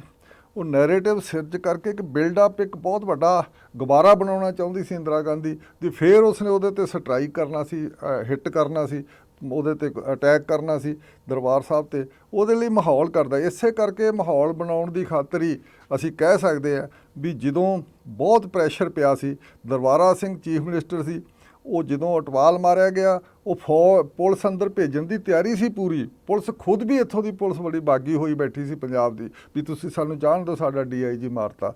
ਤੁਹਾਨੂੰ ਪਤਾ ਹੀ ਹੈ ਪੁਲਿਸ ਵਾਲਿਆਂ ਦਾ ਮਾਰਿਆ ਜਾਵੇ ਬੰਦਾ, ਤਾਂ ਅਫਸਰ ਮਾਰਿਆ ਜਾਵੇ ਤਾਂ ਬੜੇ, ਫੌਜ ਦਾ ਮਾਰਿਆ ਜਾਵੇ ਉਹ ਵੀ ਬਖਲਾ ਜਾਂਦੇ ਹਨ। ਕਿਤੇ ਆਮ ਘਰ 'ਚ ਕੋਈ ਮਾਰ ਦਿੱਤਾ ਵੀ ਬਦਲਾ ਲੈਣ ਦਾ ਉਹ ਪੁਲਿਸ ਵਾਲੇ ਕਹਿੰਦੇ ਸੀ। ਪਰ ਦਰਬਾਰਾ ਸਿੰਘ ਨੂੰ ਦਿੱਲੀੋਂ ਫੋਨ ਆ ਗਿਆ। ਇਹ ਮੈਂ ਨਹੀਂ ਕਹਿੰਦਾ, ਇਹ ਹੁਣ ਜਿਹੜੀ ਪਾਂਡੇ ਦੀ ਕਿਤਾਬ ਦੇ ਵਿੱਚ ਹੈ ਜਿਹੜੇ ਉਹਦੇ ਮਰਨ ਦੇ ਪਿੱਛੋਂ ਛਪੀ ਹੈ, ਅਤੇ ਗਵਰਨਰ ਸੀ ਜਿਹੜਾ ਪੰਜਾਬ ਦਾ BD ਪਾਂਡੇ, ਉਹਦੀ ਕਿਤਾਬ ਦੇ ਵਿੱਚ ਹੈ ਵੀ ਉਹਨਾਂ ਦੀ ਬੇਟੀ ਨੇ ਛਾਪੀ, ਉਹਨਾਂ ਦੀ ਬੇਟੀ ਨੇ ਛਾਪੀ ਹੈ। ਉਹਦੇ ਵਿੱਚ ਵੇਖ ਲਓ, ਉਹਦੇ ਵਿੱਚ ਲਿਖਿਆ ਹੋਇਆ ਵੀ ਦਰਬਾਰਾ ਸਿੰਘ ਨੂੰ ਉੱਪਰੋਂ ਰੋਕ ਲਿਆ ਗਿਆ। ਅਤੇ ਜੇ ਅਸੀਂ GBS ਸਿੱਧੂ ਦੀ ਕਿਤਾਬ ਦੀ ਗੱਲ ਕਰੀਏ, ਉਹ ਤਾਂ ਕਹਿੰਦੇ ਹੀ ਆ ਵੀ ਇਹ ਇੱਕ ਬਹੁਤ ਵੱਡਾ ਗੁਬਾਰਾ ਖੜਾ ਕਰਨਾ ਸੀ ਸਾਰਾ, ਇਹਦੇ ਲਈ ਉਹ ਖਾਲਿਸਤਾਨ ਦੀ ਗੱਲ ਵੀ ਬਾਹਰੋਂ ਖੜੀ ਕੀਤੀ ਗਈ ਅਤੇ ਕਰਵਾਈ ਗਈ, ਅਤੇ ਇਹ ਕੰਮ ਵੀ ਕੀਤੇ ਗਏ। ਜੇ ਫਰਜ਼ ਕੀਤਾ ਵੀ ਅਪ੍ਰੈਲ ਦੇ ਵਿੱਚ ਹੀ ਹਮਲਾ ਕਰ ਦਿੱਤਾ ਗਿਆ ਹੁੰਦਾ, 25 ਅਪ੍ਰੈਲ ਅਪ੍ਰੈਲ 1983 'ਚ ਹੀ ਕਰਦਾ ਹੁੰਦਾ, ਤੇ ਉਦੋਂ ਪਿੱਛੋਂ ਦੇਖੋ ਸਾਲ ਸਵਾ ਸਾਲ ਦੇ ਪਿੱਛੋਂ ਜਾ ਕੇ ਜੂਨ 84 ਹੁੰਦੀ ਹੈ, ਹਮਲਾ ਹੁੰਦਾ। ਫਿਰ ਇਹਨਾਂ ਲੋਕਾਂ ਵਿੱਚ ਉਭਾਰ ਹੀ ਨਹੀਂ ਸੀ ਸਿੱਖਾਂ ਵਿਰੁੱਧ ਹੋਣਾ, ਤੇ ਸਿੱਖਾਂ ਨੂੰ ਆਈਸੋਲੇਟ ਵੀ ਕਰਨਾ ਸੀ, ਸਾਰਿਆਂ ਨਾਲੋਂ ਪਾਸੇ ਤੋੜਨਾ ਵੀ ਸੀ, ਮਤਲਬ ਉਹਨਾਂ ਨੂੰ ਬਹੁਤ ਵੱਖਰਾ ਵੀ ਤਗੜਾ ਕਰਨਾ ਇੱਕ ਸੀ। ਜਿਹੜਾ ਉਹ ਜਾਲ ਹਾਂ, ਬੁਣਤਰ ਇਹ ਜਾਲ ਬੁਣਿਆ ਸੀ। ਇਸ ਕਰਕੇ ਅਗਲਾ ਨੇ ਇਹ ਜਰ ਲਿਆ ਵੀ ਇਹ ਕੋਈ ਗੱਲ ਨਹੀਂ, ਪੁਲਿਸ ਮਾਰ ਦਿੱਤਾ ਸਾਰਾ ਕੁਝ, ਇਹ DIG ਮਾਰਤਾ, ਤੇ ਅਸੀਂ ਹਜੇ ਉਹਨਾਂ ਨੂੰ ਲੱਗਿਆ ਵੀ ਹੁਣ ਜਿਹੜਾ ਕੀਤਾ, ਇੱਕ ਤਾਂ ਇਲੈਕਸ਼ਨ ਵੀ ਦੂਰ ਹੈ, ਇੰਦਰਾ ਗਾਂਧੀ ਦੀ ਇਲੈਕਸ਼ਨ 84 ਦੇ ਐਂਡ ਜੇ 'ਚ ਹੋਣੀ ਸੀ ਜਾਂ 85 ਦੇ ਸ਼ੁਰੂ ਹੋਣੀ ਸੀ, ਵੀ ਉਹ ਇਲੈਕਸ਼ਨ ਵੀ ਹਜੇ ਦੂਰ ਹੈ, ਤੇ ਨਾਲੇ ਹਜੇ ਲੋਕਾਂ ਦੇ ਵਿੱਚ ਸਿੱਖਾਂ ਪ੍ਰਤੀ ਨਫ਼ਰਤ ਪੂਰੀ ਨਹੀਂ ਭਰੀ ਸਾਰੇ ਇੰਡੀਆ ਦੇ ਵਿੱਚ, ਇਸ ਕਰਕੇ ਉਹਨਾਂ ਨੇ ਇਹ ਐਕਸ਼ਨ ਨਹੀਂ ਕੀਤਾ। ਇਹ ਤਾਂ ਕੀ ਲੱਗਦਾ ਕਿ ਇੰਦਰਾ ਗਾਂਧੀ ਨੂੰ ਸਿੱਖਾਂ ਤੋਂ ਕਾਹਦੀ ਨਾਰਾਜ਼ਗੀ ਸੀ ਕਿ ਇੰਨਾ ਮਾਹੌਲ ਸਿਰ ਦਿੱਤਾ ਗਿਆ, ਨਰੇਟਿਵ ਬਣਾ ਦਿੱਤਾ ਗਿਆ, ਸਿਰਫ ਕੀ 84 ਦੇ ਲੋਕ ਸਭਾ ਜਿੱਤਣੀ ਸੀ ਕਿ ਜਾਂ ਹੋਰ ਵੀ ਕੋਈ ਖੁੰਦਕ ਸੀ? ਨਹੀਂ ਆਏ ਕੋਈ ਸਿੱਖਾਂ, ਵੇਖੋ ਕਦੇ ਵੀ ਇੱਕ ਗੱਲ ਭੁੱਲ ਜਾਓ, ਪੋਲੀਟਿਕਸ ਵਿੱਚ ਕੋਈ ਕਿਸੇ ਦੀ ਨਾਰਾਜ਼ਗੀ ਤੇ ਪੋਲੀਟਿਕਸ ਨਹੀਂ ਚੱਲਦੀ, ਨਾ ਕਿਸੇ ਦੀ ਖੁੰਦਕ ਤੇ ਚੱਲਦੀ ਹੈ। ਪੋਲੀਟਿਕਸ ਗਿਣਤੀਆਂ ਮਿੰਟੀਆਂ ਤੇ ਚੱਲਦੀ ਹੈ, ਵੀ ਪਾਵਰ 'ਚ ਰਹਿਣ ਲਈ ਅਸੀਂ ਵੋਟ ਬੈਂਕ ਕਿਵੇਂ ਤਿਆਰ ਕਰਨਾ ਆਪਦਾ ਜੀ ਹੈ। ਇੰਦਰਾ ਗਾਂਧੀ ਨੇ ਵੋਟ ਬੈਂਕ ਤਿਆਰ ਕੀਤਾ, ਤੇ ਵੋਟ ਬੈਂਕ ਦੀ ਤਿਆਰ ਦਾ ਇਹ ਦੇਖ ਲਓ ਵੀ ਇੰਦਰਾ ਗਾਂਧੀ ਦੇ ਨਵੰਬਰ ਦੇ ਵਿੱਚ ਉੱਥੇ ਹੋਇਆ ਸਿੱਖਾਂ ਦਾ ਨਸਲਕੁਸ਼ੀ ਹੋਈ ਹੈ, ਦਸੰਬਰ 'ਚ ਇਲੈਕਸ਼ਨ ਕਰਾਤੀ, ਤੇ ਇੰਨੀਆਂ ਜ਼ਿਆਦਾ ਸੀਟਾਂ ਕਾਂਗਰਸ ਲੈ ਗਈ, 414 ਸੀਟਾਂ ਲੈ ਗਈ 540 ਚੋਂ, ਸਵੀਪ ਹੀ ਕਰ ਗਈ, ਹੋਰ ਪਾਰਟੀਆਂ ਹੀ ਖਤਮ ਹੋ ਗਈਆਂ ਸੀ। ਇਹਦਾ ਮਤਲਬ ਵੀ ਲੋਕਾਂ ਨੇ ਇੰਦਰਾ ਗਾਂਧੀ ਦੇ ਕੁਛ ਹਮਦਰਦੀ ਦੀਆਂ ਵੋਟਾਂ ਹੀ ਪਈਆਂ, ਪਰ ਕੁਛ ਕਾਂਗਰਸ ਨੇ ਮਾਹੌਲ ਬਣਾਤਾ, ਹਿੰਦੂ ਸਾਰਿਆਂ ਨੂੰ ਇਕੱਠੇ ਕਰ ਲਿਆ ਆਪਦੇ ਪਿੱਛੇ। ਸੋ ਇੰਦਰਾ ਗਾਂਧੀ ਨੇ ਜਿਹੜਾ ਮੋਟੇ ਲੈਵਲ ਤੇ ਅਸੀਂ ਦੇਖੀਏ, ਅਸੀਂ ਇਸੇ ਕਰਕੇ ਕਹਿੰਦੇ ਹਾਂ ਵੀ ਜਿਹੜਾ 84 ਹੋਇਆ, 84 ਦੇ ਪਿੱਛੋਂ ਦੇਸ਼ ਦੀ ਇਹ ਇੱਕ ਵਾਟਰਸ਼ੈਡ ਹੈ, ਇੱਕ ਐਂ ਲਕੀਰ ਖਿੱਚੀ ਗਈ ਹੈ, ਉਦੋਂ ਪਿੱਛੋਂ ਦੇਸ਼ ਦੀ ਸਿਆਸਤ ਬਦਲ ਗਈ ਹੈ, ਬਿਲਕੁਲ ਬਦਲ ਗਈ ਹੈ। ਇੰਦਰਾ ਗਾਂਧੀ ਦੇ ਨਜ਼ਰ ਦੇ ਵਿੱਚ ਜਿਹੜਾ ਮਿਨੋਰਟੀ ਚੋਂ ਅਗਰ ਸਿੱਖਾਂ ਦੀ ਗੱਲ ਕੀਤੀ ਜਾਵੇ, ਉਹ ਸੌਫਟ ਟਾਰਗੇਟ ਸੀ? ਮਿਨੋਰਟੀ ਤੇ ਹੋਰ ਵੀ ਹੈਗੀ ਸੀ ਜੀ? ਕੋਈ ਸੌਫਟ ਟਾਰਗੇਟ ਨਹੀਂ ਹੁੰਦਾ। ਮਿਨੋਰਟੀ ਕਿਹੜੀ ਟਾਰਗੇਟ ਕਰਕੇ ਤੁਸੀਂ ਵੋਟ ਬੈਂਕ ਤਿਆਰ ਕਰਨਾ? ਜਿਵੇਂ ਅੱਜ ਕੱਲ੍ਹ BJP ਮੁਸਲਮਾਨਾਂ ਦੇ ਉੱਤੇ ਟਾਰਗੇਟ ਕਰਕੇ ਵੋਟ ਬੈਂਕ ਤਿਆਰ ਕਰ ਰਹੀ ਆ, ਹੋ ਗਿਆ ਬੜਾ ਜ਼ੋਰ ਸ਼ੋਰ ਦਾ, 2 ਤੁਹਾਡੇ ਸਾਹਮਣੇ ਇਲੈਕਸ਼ਨਾਂ ਹੋ ਗਈਆਂ। ਇੰਦਰਾ ਗਾਂਧੀ ਨੇ ਜਦੋਂ 75 ਤੱਕ ਐਮਰਜੈਂਸੀ ਲਾਈ ਆ, ਜਦੋਂ ਉਹਨੇ ਉਦੋਂ ਲਾਉਣ ਦੀ ਲੋੜ ਪਈ, ਉਦੋਂ ਉਹਦੀ ਸਾਰੀ ਸ਼ਾਖ ਖਤਮ ਹੋ ਗਈ ਸੀ ਸਾਰੀ, ਤੇ ਉਹਨੇ ਆਪਦੀ ਬਿਲਡਅਪ ਕਰਨ ਲਈ, ਆਪਦਾ ਇਮੇਜ ਬਿਲਡਅਪ ਕਰਨ ਲਈ, ਆਪਦਾ ਸਾਰਾ ਵੱਡਾ ਬਿੰਬ ਬਣਾਉਣ ਲਈ ਉਹਨੇ ਫਿਰ ਇਹ ਪਾਲਿਸੀ ਬਦਲ ਲਈ। ਉਹ ਫਿਰ ਉਹਨੇ ਕਿਹਾ ਵੀ ਵੱਡੀ ਵੋਟਰ ਕੌਣ ਹੈ? ਵੱਡਾ ਸਮਾਜ ਤਾਂ ਫਿਰ ਹਿੰਦੂ ਸਮਾਜ, 80% ਵੋਟਾਂ ਉਹਦੇ ਕੋਲੇ ਆ। ਤਾਂ ਫਿਰ ਉਹਨੇ ਮਿਨੋਰਿਟੀ ਨੂੰ ਟਾਰਗੇਟ ਕੀਤਾ, ਤੇ ਕੁਦਰਤੀ ਉਦੋਂ ਸਿੱਖਾਂ ਦਾ ਰੌਲ ਚੱਲ ਹੀ ਰਹੀ ਸੀ, ਨਿੱਕੀ ਗੱਲ। ਇਹ ਵੀ ਹੋ ਸਕਦਾ ਹੈ ਕਿ ਜੇ ਐਮਰਜੈਂਸੀ ਪੂਰੇ ਹਿੰਦੁਸਤਾਨ 'ਚ ਲਾਗੂ ਹੋ ਗਈ, ਪੰਜਾਬ ਨੇ ਸਿੱਖਾਂ ਨੇ ਨਹੀਂ ਮੰਨੀ ਹੈਗੀ, ਤੁਹਾਨੂੰ ਲੱਗਦਾ ਕਿ ਉਹ ਵੀ ਇੱਕ ਵਜ੍ਹਾ ਹੋ ਸਕਦੀ? ਇਹ ਵੀ ਇੱਕ ਫੈਕਟਰ ਸੀ, ਬਿਲਕੁਲ ਠੀਕ ਹੈ। ਇਹ ਇੱਕ ਫੈਕਟਰ ਇਹ ਸੀ ਵੀ ਜਦੋਂ 75 ਦੇ ਵਿੱਚ ਸਾਰੇ ਦੇਸ਼ ਦੇ ਵਿੱਚ ਕਿਸੇ ਪਾਰਟੀ ਨੇ ਇੰਦਰਾ ਗਾਂਧੀ ਵਿਰੁੱਧ ਲਗਾਤਾਰ ਜਦੋਜਹਿਦ ਨਹੀਂ ਕੀਤੀ, 19 ਮਹੀਨੇ ਦੀ ਐਮਰਜੈਂਸੀ ਦੇ ਦੌਰਾਨ ਸਿੱਖ ਲਗਾਤਾਰ, ਅਕਾਲੀ ਦਲ ਲਗਾਤਾਰ ਗੋਲਡਨ ਦਰਬਾਰ ਸਾਹਿਬ ਵਿੱਚੋਂ ਇਹ ਜਥੇ ਭੇਜਦਾ ਰਿਹਾ, 40,000 ਦੀ ਗ੍ਰਿਫਤਾਰੀ ਕਰਾਈ ਸੀ ਇਹਨਾਂ ਨੇ, ਹੋਰ ਕਿਸੇ ਪਾਰਟੀ ਨੇ ਸਾਰੇ ਦੇਸ਼ 'ਚ ਨਹੀਂ ਸੀ ਹੋਇਆ। ਇਸ ਕਰਕੇ ਇਹ ਵੀ ਸੀ, ਇਹ ਸਿਆਸੀ ਹੈ ਇਹਨਾਂ ਦਾ, ਇਹਦਾ ਕੋਈ ਇੰਦਰਾ ਗਾਂਧੀ ਦੇ ਵਿਰੁੱਧ ਸੀ, ਇਹਨਾਂ ਦਾ ਵੀ ਸਿਆਸੀ ਸੀ ਮਾਹੌਲ, ਆਪਦੀ ਪੋਜੀਸ਼ਨ ਕਾਇਮ ਕਰਨ ਲਈ ਇੰਦਰਾ ਗਾਂਧੀ ਦਾ ਵੀ ਸਿਆਸੀ ਸੀ। ਇਸ ਕਰਕੇ ਸਿਆਸਤ ਕਹਿੰਦੇ ਇੰਡੀਆ ਇੰਦਰਾ ਜੀ ਇੰਡੀਆ, ਉਸ ਇੰਦਰਾ ਨੂੰ ਮੰਨਿਆ ਨਹੀਂ ਗਿਆ, ਇੱਕ ਖੁੰਦਕ ਦਿੰਦੇ ਕਿ ਬਾਕੀ ਤੇ ਹਿੰਦੁਸਤਾਨ ਚੁੱਪ ਕਰਕੇ, ਜਿੱਦਾਂ ਅੱਜ ਕੱਲ੍ਹ ਮੋਦੀ ਸਾਹਿਬ ਵੀ ਪੂਰੇ ਹਿੰਦੁਸਤਾਨ ਮੈਂ 7 ਸਾਲਾਂ ਦੇ ਵਿੱਚ ਬੜਾ ਕੁਝ ਲਾਗੂ ਕੀਤਾ, ਕਿਸਾਨੀ ਬਿੱਲ ਲੈ ਕੇ ਆਏ ਤੇ ਸਿੱਖ ਖੜੇ ਹੋ ਗਏ। ਇੱਕ ਈਗੋ ਤੇ ਆ ਜਾਂਦੀ, ਐਰੋਗੈਂਸ ਦਾ ਈਗੋ ਦਾ ਨਹੀਂ ਰੌਲਾ ਹੁੰਦਾ, ਪੋਲੀਟਿਕਸ ਦਾ ਰੌਲਾ ਹੁੰਦਾ। ਮਤਲਬ ਪੋਲੀਟਿਕਸ ਲਾ ਲਓ ਨਹੀਂ, ਪੋਲੀਟਿਕਸ ਦਾ ਇਹ ਰੌਲਾ ਹੁੰਦਾ ਵੀ ਕਿਹੜਾ ਗਰੁੱਪ ਤੁਹਾਡੀ ਪੋਲੀਟਿਕਸ ਨੂੰ ਰੋਕਦਾ। ਵੀ ਸਿੱਖ ਬੋਲਦੇ ਸੀਗੇ ਸਾਰੇ, ਬੋਲਦੇ ਅੱਜ ਤੱਕ ਵੀ ਬੋਲਦੇ ਆ ਥੋੜੇ ਸਾਰੀ ਗੱਲ ਦੇ ਵਿੱਚ, ਤੇ ਸਿੱਖਾਂ ਨੂੰ ਇਸ ਕਰਕੇ ਇਹਨਾਂ ਨੂੰ ਲੈਸਨ ਨਹੀਂ ਸਿਖਾਉਣਾ ਸੀ, ਇਹਨਾਂ ਦੀ ਸਾਰੀ ਗੱਲ ਥੱਲੇ ਦਬਾਉਣਾ ਸੀ, ਇਹਨਾਂ ਨੂੰ ਦਬਾ ਕੇ ਰੱਖਣਾ ਸੀ। ਉਹ ਦਬਾਉਣ ਦਾ ਸਾਰਾ ਅਰੇਂਜਮੈਂਟ ਹੋਇਆ। ਇਹਨਾਂ ਨੂੰ ਪਹਿਲਾਂ ਇਹਨਾਂ ਨੂੰ ਆਈਸੋਲੇਟ ਕਰਨਾ ਸੀ, ਬਿਲਕੁਲ ਆਡੀ ਕਰ ਦੇਣਾ ਸੀ ਸਾਰੇ ਦੇਸ਼ ਨਾਲ। ਇੱਕ ਹੋਰ ਦੱਸੋ ਕਿ ਇੰਦਰਾ ਗਾਂਧੀ ਨੇ ਏਡਾ ਵੱਡਾ, ਕਿ ਉਹਨੂੰ ਕਹਿੰਦੇ ਬਹੁਤ ਸਾਰੇ ਲੋਕਾਂ ਨੇ ਕਿਹਾ ਕਿ ਤੇਰੀ ਬੜੀ ਵੱਡੀ ਗਲਤੀ ਹੈਗੀ, ਫਿਰ ਵੀ ਉਹਨੇ ਜਾ ਕੇ ਉਹ ਕਦਮ ਚੁੱਕੇ, ਔਰ ਵਾਜਪਾਈ ਸਾਹਿਬ ਪਾਰਲੀਮੈਂਟ ਦੇ ਵਿੱਚ ਲਾਲ ਕ੍ਰਿਸ਼ਨ ਅਡਵਾਨੀ ਦੁਰਗਾ ਦਾ ਖਿਤਾਬ ਵੀ ਦਿੱਤਾ ਗਿਆ ਉਹਨਾਂ ਨੇ, ਮਾਈ ਕੰਟਰੀ ਮਾਈ ਲਾਈਫ 'ਚ ਉਹਨਾਂ ਬੜਾ ਕੁਝ ਜ਼ਿਕਰ ਕੀਤਾ ਨਾ ਜੀ।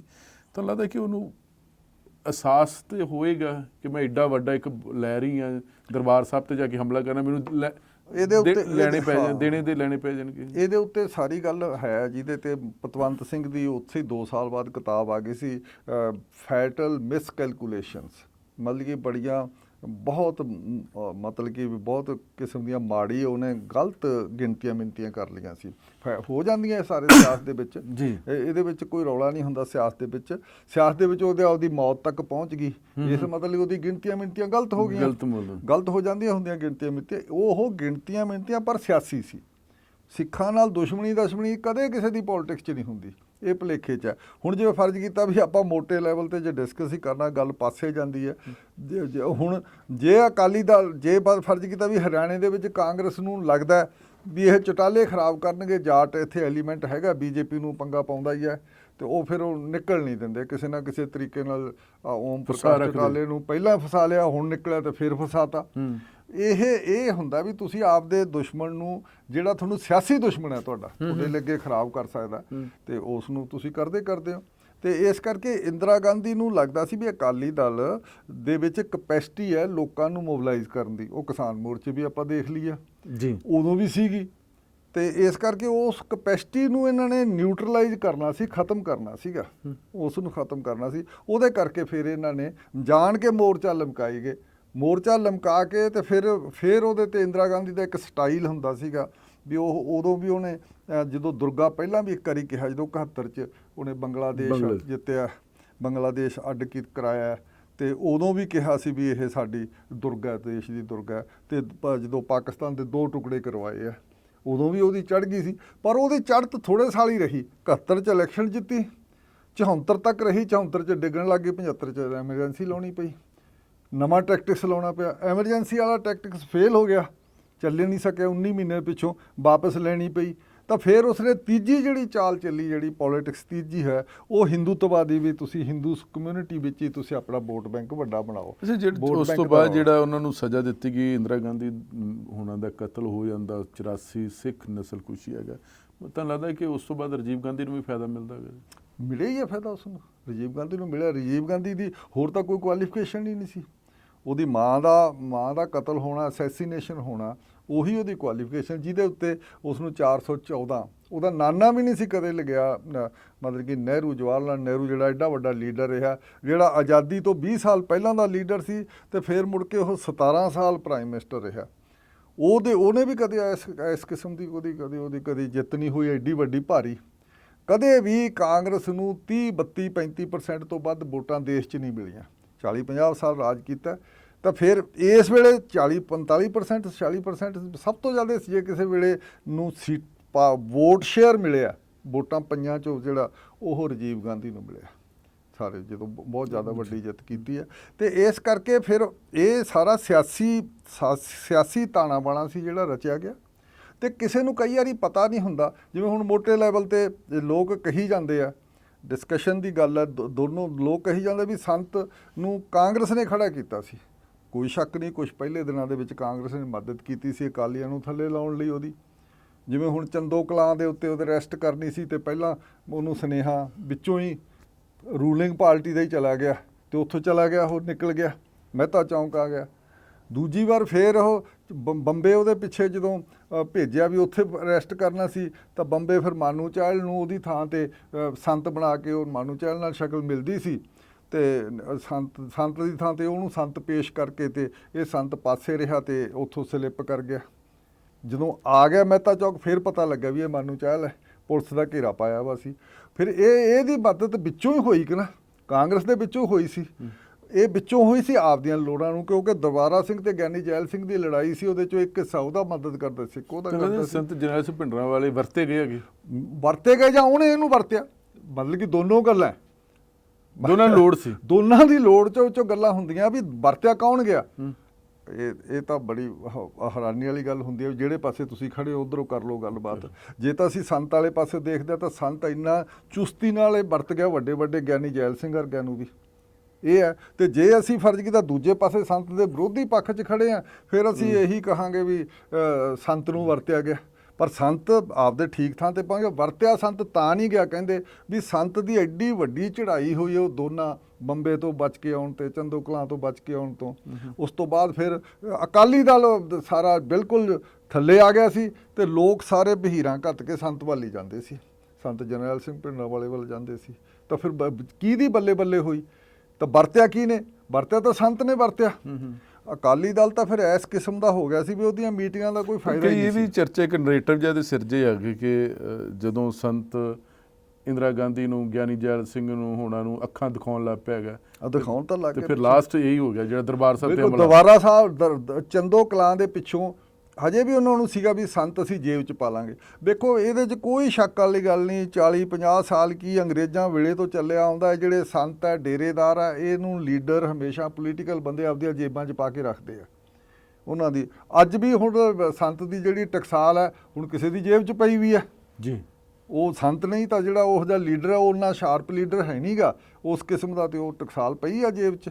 ਇਸ ਕਰਕੇ ਇਹ ਕੋਈ ਦਰਬਾਰਾ ਸਿੰਘ ਜਾਂ ਗਿਆਨੀ ਜੈਲ ਸਿੰਘ ਜਾਂ ਇੰਦਰਾ ਗਾਂਧੀ ਨੂੰ ਕੋਈ ਵੱਡਾ ਭੁਲੇਖਾ ਨਹੀਂ ਸੀਗਾ ਵੀ ਅਸੀਂ ਇਹਨੂੰ ਜੇਬ 'ਚ ਨਹੀਂ ਪਾ ਸਕਦੇ। ਉਹ ਸੰਤ ਹੀ ਇੱਕ ਵੱਖਰਾ ਡੇਰੇਦਾਰ ਸੀ, ਡੇਰੇਦਾਰਾਂ ਵਾਲੀ ਗੱਲ ਨਹੀਂ ਸੀ। ਜੱਜਮੈਂਟ ਜਿਹੜੀ ਸੀ ਇੱਥੇ ਅਸੀਂ ਕਹਿੰਦੇ ਵੀ ਮਿਸਕੈਲਕੂਲੇਸ਼ਨ ਹੋ ਗਈ, ਤੁਹਾਡੀ ਗਿਣਤੀ ਮਿਣਤੀ ਗਲਤ ਹੋ ਗਈ। ਹਰ ਬੰਦੇ ਤੇ ਗਿਣਤੀ ਮਿਣਤੀ ਉਹ ਲੱਗਦੀ ਨਹੀਂ ਸੀ, ਇਹਦੇ ਤੇ ਲੱਗੀ। 47 ਤੋਂ ਲੈ ਕੇ ਇਹ ਕਿ ਜੇ ਹਿੰਦੂਆਂ ਨੂੰ ਮਿਲ ਗਿਆ, ਮੁਸਲਮਾਨਾਂ ਨੂੰ ਮਿਲ ਗਿਆ, ਈਸਾਈਆਂ ਨੇ ਮੰਗ ਨਹੀਂ ਰੱਖੀ, ਸਿੱਖਾਂ ਨੂੰ ਲੱਗਾ ਘੱਟ ਗਿਣਤੀ, ਸਿੱਖਾਂ ਨੂੰ ਇਹ ਲੱਗਾ ਗਾ। ਫਿਰ ਪੰਜਾਬੀ ਸੂਬਾ ਆ ਗਿਆ ਜੀ, ਫਿਰ ਐਮਰਜੈਂਸੀ ਆ ਗਈ ਜੀ, ਹੈ ਨਾ ਜੀ। ਕੁੱਲ ਮਿਲਾ ਕੇ ਦਰਬਾਰ ਸਾਹਿਬ ਤੇ ਹਮਲਾ ਹੋ ਗਿਆ, ਸਿੱਖ ਨਸਲ ਖੁਸ਼ੀ ਹੋ ਗਈ। ਇੰਨੇ ਜ਼ਖਮ ਹੰਡਾਏ ਸਿੱਖ ਕੌਮ ਨੇ। ਤੁਹਾਨੂੰ ਲੱਗਦਾ ਕਿ 38 ਸਾਲ ਤੋਂ ਬਾਅਦ ਵੀ ਜਿਹੜੀ ਕੌਮ ਦਾ ਕੋਈ ਫਾਇਦਾ ਹੋਇਆ?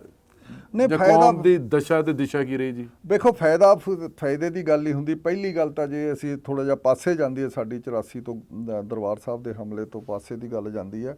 ਪਹਿਲੀ ਗੱਲ ਤਾਂ ਮੈਂ ਇੱਕੋ ਲਾਈਨ ਛੋਟੀ ਜੀ ਕਹੂੰਗਾ ਇਹਦੇ ਤੇ, ਜੇ ਪਾਰਟੀਸ਼ਨ ਨਾ ਹੁੰਦੀ ਜੀ, ਜੇ ਵੰਡ ਨਾ ਹੁੰਦੀ ਦੇਸ਼ ਦੀ, ਤਾਂ ਸਿੱਖਾਂ ਦੀ ਪੋਜੀਸ਼ਨ ਬਹੁਤ ਵੱਡੀ ਹੋਣੀ ਸੀ। ਸਿੱਖਾਂ ਨੇ ਇਦੋਂ ਵਧੀਆ ਪੋਜੀਸ਼ਨ 'ਚ ਰਹਿਣਾ ਸੀ ਸਾਰਾ। ਵੰਡ ਨੇ ਇਹਨਾਂ ਨੂੰ ਇਹਨਾਂ ਦੀਆਂ ਉਦੋਂ ਵੰਡ ਵੇਲੇ ਇਹਨਾਂ ਦੀਆਂ ਜਾਨਾਂ ਗਈਆਂ ਤੇ ਇਹਨਾਂ ਨੇ ਪ੍ਰਾਪਰਟੀ ਦਾ ਸਭ ਤੋਂ ਵੱਡਾ ਲਾਸ ਕੀਤਾ। ਤੇ ਫਿਰ ਮੁੜ ਕੇ ਇੱਧਰ ਆ ਕੇ ਫਿਰ ਆ ਸਾਰਾ ਤਕਰੀਬਨ ਦੋ ਦਰਜੇ ਦੇ ਸ਼ਹਿਰੀ ਬਣ ਗਏ। 2 ਦਰਜੇ ਦੇ ਸ਼ਹਿਰੀ ਇਸ ਕਰਕੇ ਬਣ ਗਏ ਵੀ ਇਹਨਾਂ ਨੂੰ ਜਿਹੜਾ ਮਾਰਿਆ ਗਿਆ, 8-10 ਹਜ਼ਾਰ ਬੰਦਾ ਮਾਰਿਆ ਗਿਆ ਨਵੰਬਰ ਦੇ ਵਿੱਚ, ਇੱਕ ਦਿਨ ਕਿਸੇ ਨੂੰ ਇਨਸਾਫ ਨਹੀਂ ਮਿਲਿਆ।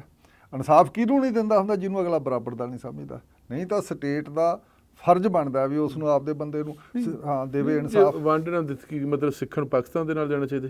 ਨਹੀਂ, ਸਿੱਖਾਂ ਦੇ ਵਿੱਚ ਉਦੋਂ ਹੁਣ ਲੰਬੀ ਗੱਲ ਇਹ ਹੈ ਵੀ ਸਿੱਖਾਂ ਦੇ ਵਿੱਚ ਉਦੋਂ ਬਹੁਤ ਵੱਡੀਆਂ ਗੱਲਾਂ ਚੱਲੀਆਂ ਸੀ। ਇੱਕ ਤਾਂ ਆਜ਼ਾਦ ਪੰਜਾਬ ਦੀ ਚੱਲੀ ਸੀ।